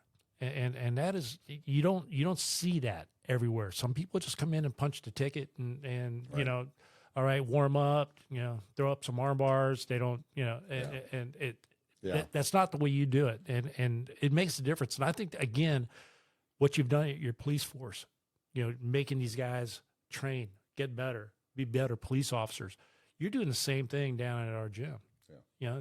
You're pushing people to get in better shape. You're pushing people to get stronger. You're pushing people to do things that they probably didn't think that they could do when they first started. Right. And your enthusiasm is what's causing this thing to get bigger and bigger and bigger, because there's a lot of schools out there now. And there's a lot of competition. It's not like 15 years ago when you couldn't find a jiu-jitsu school, right? Yeah, they're everywhere now. Now they're everywhere, but you've made this thing flourish, even though you've got all this competition. Well, and what's funny is there are a lot of, and even around us, there's a lot of good gyms. I know all the owners. I know a lot of the guys that train it, and there's quality gyms around us. And I'm not going to badmouth any of them to say that one's better than the other, whatever. But it's kind of that different strokes for different folks. Yeah. And the truth is, I want everyone to beat me. I do. Everybody thinks I don't, and I'm not ever going to tap to whatever. You're going to make them earn it. Yeah, I'm going to make them earn it. But I really want you to be better than me. I want everyone to be better than me. I want just like I want my kids to be better wrestlers than I ever were. I want my kids and I want my students, I want people in that gym, everyone. And even the kids that wrestle there, because we have a phenomenal wrestling program too. I want those kids to be so good and they want to come back and help in the future at that gym. I want them to go, this is where I was made. This was my home. I need to come back and pay it forward. That's what I want. I want people to feel so good and so empowered that they want their kids, their grandkids or whatever, because they know the interest is nothing. It's just a very pure interest. I want you better at this. That's what I want you to be better at. And in turn, hopefully we're better people. We're better friends. We trust each other. That's, whether or not it's an offshoot of or byproduct of it, but that's my goal in that gym. That's always been my goal. And if it isn't that, I'll walk away from it. So I think Go ahead, Jay. I mean, I think that's a good place to end it, personally. Well, we can't end it on that. Okay. We can't end on that. All right. We're still going, people. So, out of nowhere, Tom Hardy. Jesus. Who's that? He played, yeah, right. He played Bane in Batman. I know him more for Peaky Blinders, but whatever. Peaky Blinders. He's been in a bunch of movies. All of a sudden, he starts showing up at the gym and training. We're best friends. Yeah, and I know you guys like chat on the 2 hours a night and all this kind of stuff. How did this start and how did that develop? So that's probably the one of the most common things. Everybody goes on, and it's funny because of the Instagram and everything else. People stop me like, "You're the guy who trains with Tom Hardy," and bitch, Tom Hardy trains with me. And what's funny is we have become really good friends, and he's just like completely down to earth. It's been great. What happened is he was filming the movie. Part of that movie is in Cincinnati and in Ludlow. Several scenes are being filmed in Ludlow, and I told his crew when they come to set it up, they had to get with me as a city administrator and as police chief as far as road closures, all that good stuff. And I said, hey, I know he trains jiu-jitsu. If he wants a place to train, just let him know. Don't go to other gyms. We got one right down the road if he wants to hit some jiu-jitsu. And they said, oh, okay, well, we'll let him know. We'll come to find out the stunt coordinator for them is Freddie Poole. And Freddie is a black belt under Marcelo Garcia. And one day my guys are out there and they're blocking a road or doing something. They're getting ready to stop filming for the night. And he comes out, and Tom's a really good dude. And they come out and they're talking to the cops like, hey, thank you guys for doing this, whatever. And they said, hey, you want to train jiu-jitsu? He's like, hell yeah, I want to train jiu-jitsu. And they said, get in the car. So he gets in the police car and they drive him down to the gym. He walked off the set, gets in the damn car, comes in, and I was teaching a class. It was a Monday night. And he walks in, and here's my first conversation with him. I see him. I know who he is. So I walk up, I go, Tom, hey, I'm Scott. And he's like, man, thanks for the invite. And I said, you want to train? He's like, fuck yeah, I want to train. So I take him in the back. He doesn't have any clothes or anything. So he's wearing what he was wearing on set, by the way. So we go and I put him in a gi, bring him out to class. I start teaching. I'm still in the middle of teaching. Pair him up. We're talking about different stuff. Train. All of a sudden, these ladies come in. They're like, hey, sorry to bother you. We need his clothes. That's part of the set. Right? So he just left set. Well, so we get him stuff. And the first round, I said, hey, I'm going to roll with him first just to feel how this goes. I mean, he's a movie star. I mean, how that, I don't know him personally yet. And so I take the first live round with him. And that son of a bitch tries to heel hook me in a gi right off the get-go. And I looked at him. I get out of it. He kicks me in the head, and I go, now we know. And then I just laid it on him. I rode his ass like a donkey. I rode my knee on his face. I was not nice to him. I just wanted to see what level, and he was willing to go. And he's a brawler. He went, and it was really good.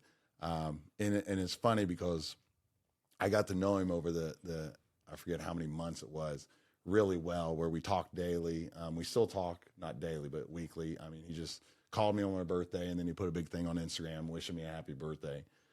He's genuinely a very, very good, nice person, and he loves jiu-jitsu. And the funny thing is we have a lot in common for a lot of reasons, but one of the things that come, I don't know if you know, he's also in Black Hawk Down. Yeah. We'll get back to the Ranger thing. So when I went into the Rangers, the thing that just occurred was Somalia. So Somalia was a fuck up by the Rangers. And what happened is there was a helicopter crash and everything went to shit. Well, Rangers never used to practice being in bat, like whoopsie daisy, right? Or fling, like having to get out of something. So what happened is when I went in, it was about the fuck ups of Somalia. And a lot of the guys I knew at that time and different guys that were in Second Ranger Battalion and stuff were part of Somalia. They were in those things. So the movie that he filmed and he was reenacting about, I knew those guys. So the movie that he was an actor in and that kind of helped start his career, we had that connection as I can have a conversation about the people he met filming the movie. So, about the show. They were like advisors on the movie. Yeah. Speaking of Black Hawk Down, I was in high school when that movie came out. Yes. My dumb ass Yeah, and asked a girl on a date. Oh, for that one? And I was like, we're going to watch Black Hawk Down. She had to leave halfway through the movie to go throw up. Yeah, that was a bad date movie. It was a horrible idea. Sorry. Just so people know about like Tom Hardy, he's not like your normal celebrity, getting, awards rained on him and stuff like that. I mean, I personally saw the guy at practice, and he didn't turn down a role from anybody. No, he did. I mean, he's legit. Well, plus, like he works hard. You wouldn't if you didn't know who he was. I'd say that dude's working hard. If you didn't know, if you didn't know who the fuck Tom Hardy was, and you just walked in that gym, No, you would be like, just a bunch of fucking dudes doing jujitsu. yeah. But I can tell you this: when I was there with him and Tom, I got hard. And Tom, not Tom Hardy, but Tom DeBlas. So Yeah. I don't know. So, listen, He always turns it weird, doesn't he? it does. I do. But here's the deal. So I don't know. Tom DeBlas not gonna remember this shit whatsoever, but he was showing us something, and he's like, "Anybody used to wrestle?" I was like, "I used to wrestle." He's like, "All right, this," and he's walking away, and I told him, I was like, I tried so hard not to get a hard on right there, Tom. He goes, "What?" Well, Tom DeBlas probably thought. Yeah, it was funny I wasn't talking to Tom Hardy. I was talking to Tom DeBlas. Yeah, DeBlas probably thought it was great. Yeah. Well, and Hardy never did turn. He didn't turn around. And we were training sometimes because we were training around his filming set, and sometimes I tried to make it a point to where he could get in and train with some of my instructors, different people. I would try to make it a point to say, "Hey, he's definitely going to be here. Get in a couple rounds in, just so you can say you did." And but we trained one night at midnight. We were training probably 2-3 days a week all the time, and he never turned down around. And not only that, but he never turned down a picture with somebody or an autograph. I mean, I'd have to go to the wrestlers and stuff sometimes to go stop. And he'd be like, no, it's cool. I'm like, no, I've got to get going on this class. They're disrespecting the gym. And I told some of the coaches stuff. I'm like, that's cool, but you got to be much more organized and don't just let them flock him, because he would stand there for hours and do it. Yeah. And even when we went out to dinner and stuff, he was always gracious and taking pictures with people, never said no. Just a phenomenal guy, good family guy. A lot of people don't realize he was an addict for a while back, years and years ago. He's been sober for 20 years. He's still true to it. And he started, the other thing we have in common is he does a lot for law enforcement and veterans. And one of the organizations he's part of in London and in the England area is called Reorg. Yeah, I was hoping we'd get to that. Yeah, and Reorg, we're hoping that we bring it to the United States, and I'm working with Tom DeBlas, and I've gone back with Hardy with some stuff, and hopefully.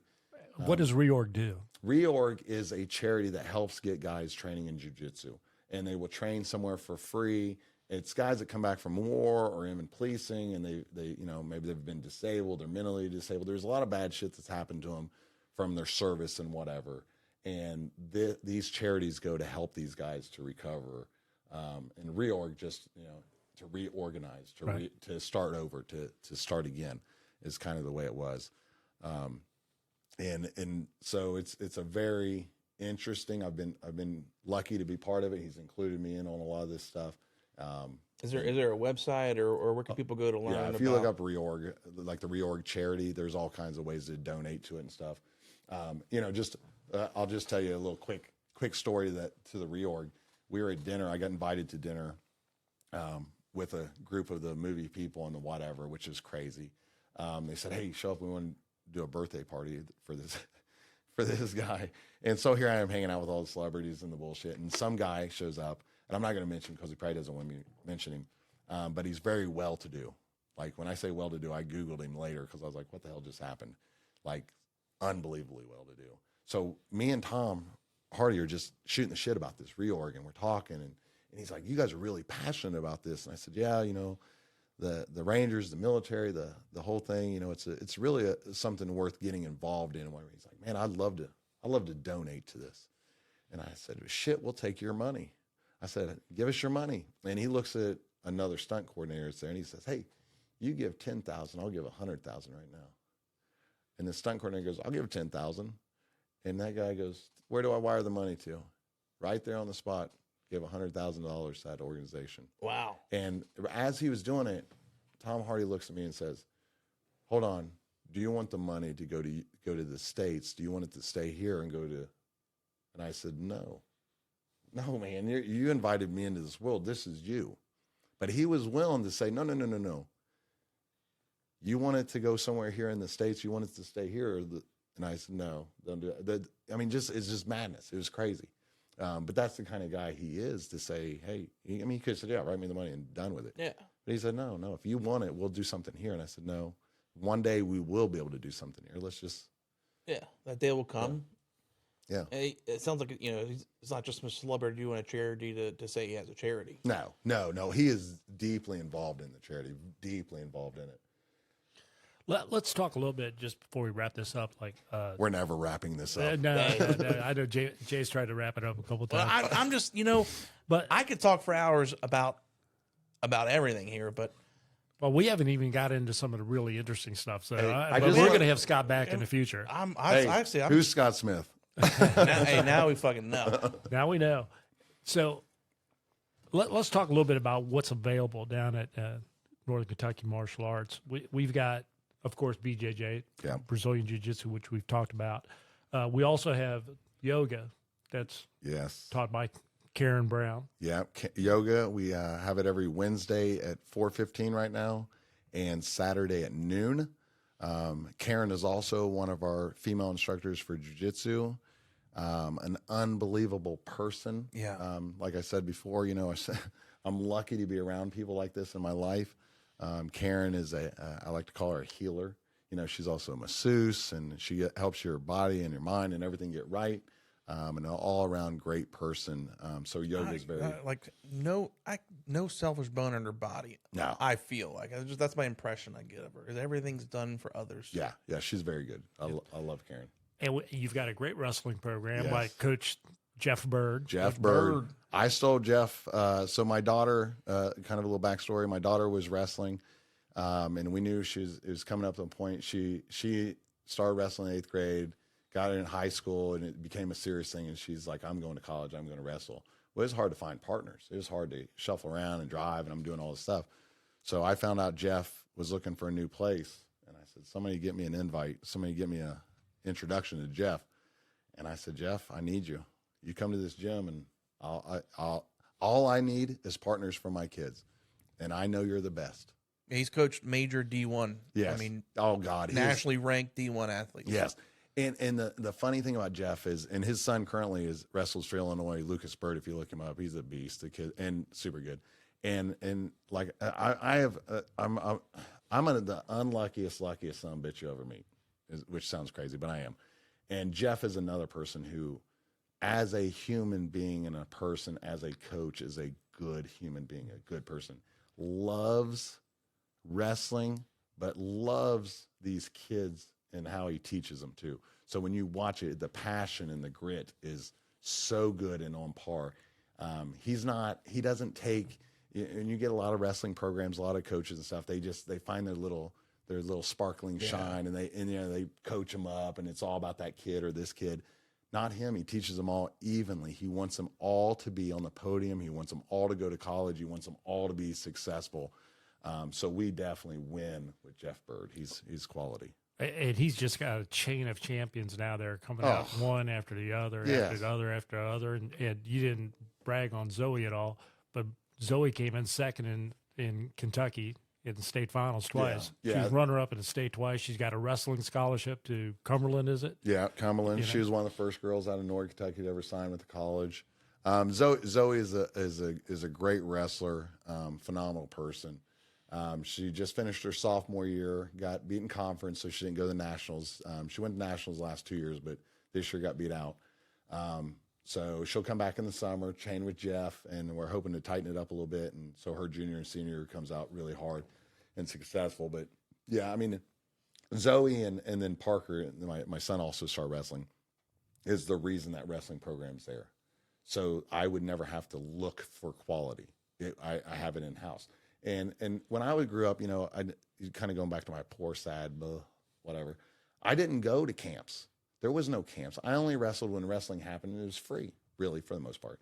I couldn't afford to do those things. It was not available. So I don't want to spoil my kids, but I want to give them the opportunity to be great. Now, if they take it, great. If they take advantage of it and use it, great. You'll never see me pressure them to show up to training. You never see me hound them about jiu-jitsu or anything like that. I want them to do it because they want to do it, because one day they may take it over. It may be their baby. But they're same thing. All my kids are phenomenal, great people. And I'm lucky that they have the coaches available to them.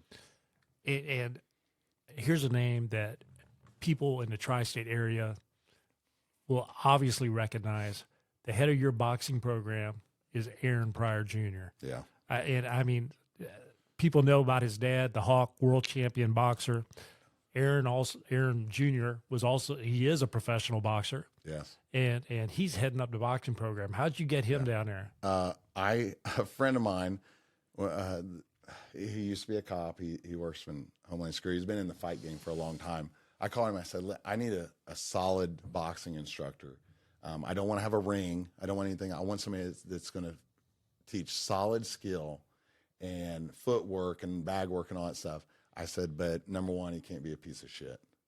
And he says, I know a guy. I got a friend, but I don't know if he'll come from Cincinnati over there to do it. And I said, all right, well, can we meet? So he came over, and me and Aaron hit it off great. Aaron, for those that don't know, Aaron is a really good human being. He works with special needs kids and stuff, and he is just a phenomenal person, caring individual, and he has a demeanor that is so good with kids and special needs people and women, and he's really teaching the skill of boxing, not just the thugging it out, not the punching. Listen, we can all punch each other in the freaking head all day long, but some of us can't move correctly, and that's what he teaches, the movement and the footwork and the handwork and stuff. And he is he fits the mold of what I was wanting in that gym. And last but not least, in terms of your programs, we got the Muay Thai program. You got Jacob Arlinghouse heading that up. Yes. And Jacob is an all-around great martial artist. Went out to Arizona, I think, at Jackson Winklejohn, trained out there, and to be an MMA fighter. Yes. And he's come back, and he's doing a great job with the Muay Thai. Yep. Jacob came in as a young kid. Didn't know where he wanted to be in life and all that stuff. Started training with me several years ago. When he left, he was apprehensive about leaving to go out to Arizona and stuff. And he is a very, very smart, tough, gritty kid who is a great instructor. He's a really good person. He's still learning, so he's young. And one day I hope that I can, and this is the other thing, I hope one day that these people go open their own places if that's what they want. And if it is, I want to show them how it's done correctly. And I hope that they can build up their reputation. And my goal is that they get their name known for the right reasons. Yeah. And he's definitely en route to do that. Oh, dude, yeah, Jacob. So every time I'm around him, he's like, I say something, he's like, that's the craziest fucking thing I've ever heard anybody say in my life. I think you've had a lot of people say that to you. No, but it seems like it's almost like he grew up in a bubble, and like I say some shit, and he's like, "Are you fucking serious?" I'm like, "No, man, I'm just joking." He goes, "Okay, all right." He's a good kid, dude. The motherfucker's 150, but hits like he's 220. Oh, he ain't 150. He's about 170. Whatever. Yeah, dude. I fucking roll with him. Oh yeah. And I was like, you roll bigger than you are. Yeah. We got guys nowadays. And He's there's a some in there fucking that are, beast. All of them are becoming beasts. Fucking beast. I'm getting too old for my own gym. Is the sad thing. I'm so old and broken down that I'm having to pick and choose who I roll against nowadays, so I don't hurt myself. It ain't even that they're going to hurt me. I remember the first time rolling with Zoe. I got her to Kimura, and you walked around, and you're like, "Don't let him fucking do that." She's like, "Dad, but he's new." And my better half just reminded me that we have to give Matt a shout out here because he's running the kids program. Who's Matt? Yeah, fuck that guy. I don't even know who he is. Fuck that strange guy. Yeah, no. Dude, I tapped him easy. Matt Joseph. Yeah, Matt is a unique guy. He is unique. I like Matt a lot because of his work ethic. I really do. And I knew when I met Matt, and I don't compliment people to their face. It's just fucking weird, right? I'm gonna say it here because they ain't in front of me, but Matt's work ethic and his brains is why I find him, valuable. He's a smart guy with a very even demeanor. And the way he works with the kids and stuff is something to be said. I mean, you would think that he's grown up around kids and whatever. He's very even kiltered, very methodical. I mean, the guy's got a PhD, an MBA. Some bitches went to culinary school just because. Well, Lauren put it perfectly. She said Matt is a lifelong learner. Yes. Yeah. And I, which is funny, going back to my early beginnings, I dropped out. I like the fact that his work ethic is about improving. Like, I like the fact that he's constantly wanting to improve. I like the fact that he wants to destroy me. I know he does. I know it eats him up every time he doesn't. He's taking this time while I'm off to better himself so he can own me, which people would think that I would be offended or that I don't want that to happen. I do want that to happen. I want him to be unbelievably successful. Absolutely. And, you know, him being successful in my gym and being a black belt under me, which I promoted him to the black belt. And I knew right away when I started training with him that he wasn't far off, that we were going to get him to where he needed to be, and he was going to be part of this family, him and Lauren. And there's so many people, but Matt is a very, very good person, a very valuable aspect. And, you know, since we're throwing out all the fucking thank yous and whatever, Quinn McMurtry is one of my other black belt instructors, and he teaches on Thursday nights for me right now. Now, Quinn has trained with me for 13 years. I remember the day I first met him, and he was a white belt and stuff. Quinn has been in that gym, and he's trained for a long time, and he grinds. And Quinn, I think, is 52, something like that.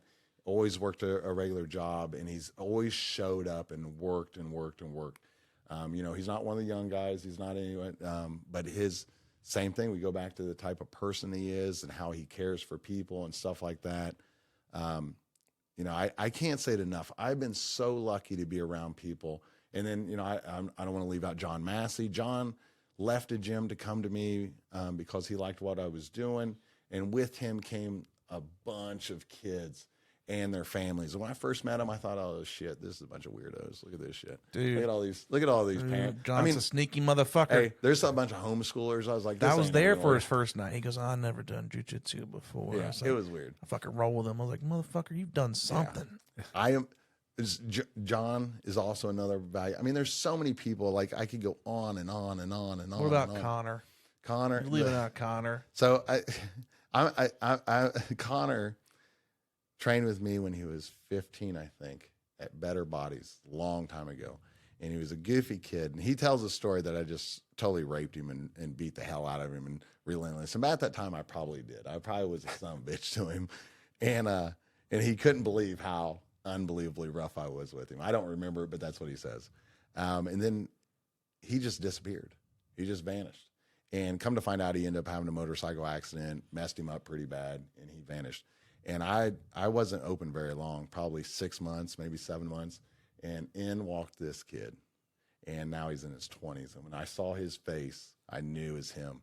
And I was like, holy shit.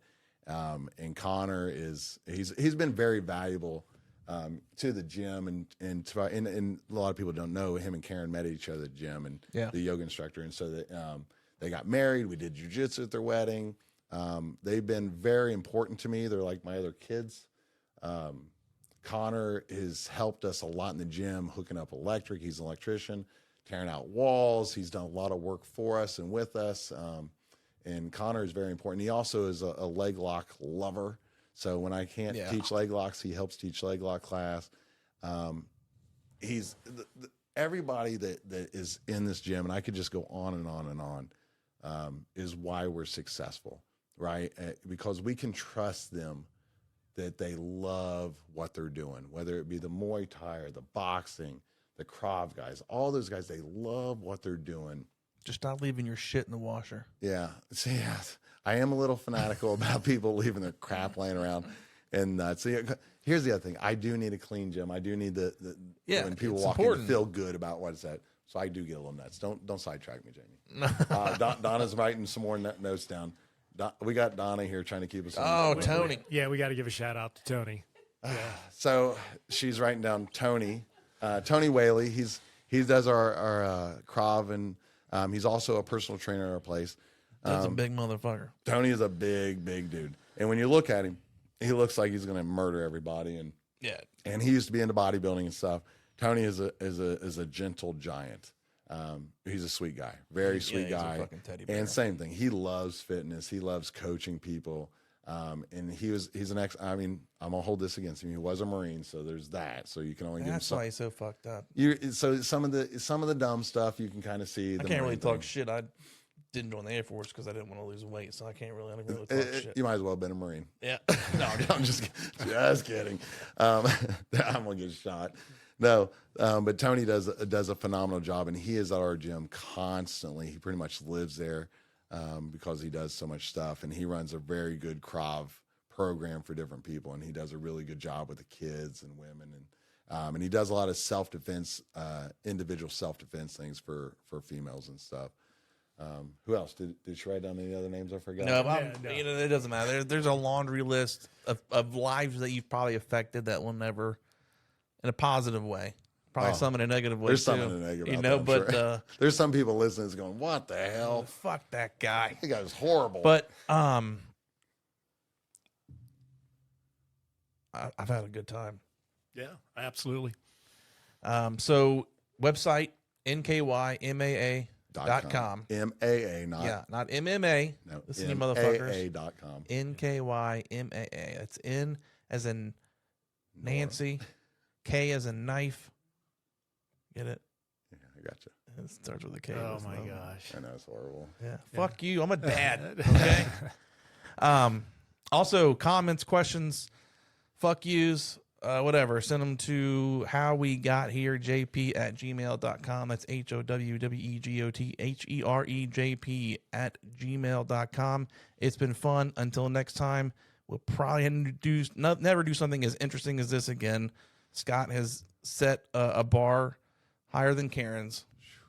Probably not. Karen was way better than you. Was she? But yeah, Jesus. She was awesome. I don't listen to you guys outside of me talking. So. Listen to Karen's bee story. I was mesmerized. Until next time, I am Jay. We got Paul, Scott. Thank you. Yeah. all I can say. Thank you guys. Appreciate you listening to my bullshit. All right. Have a good one.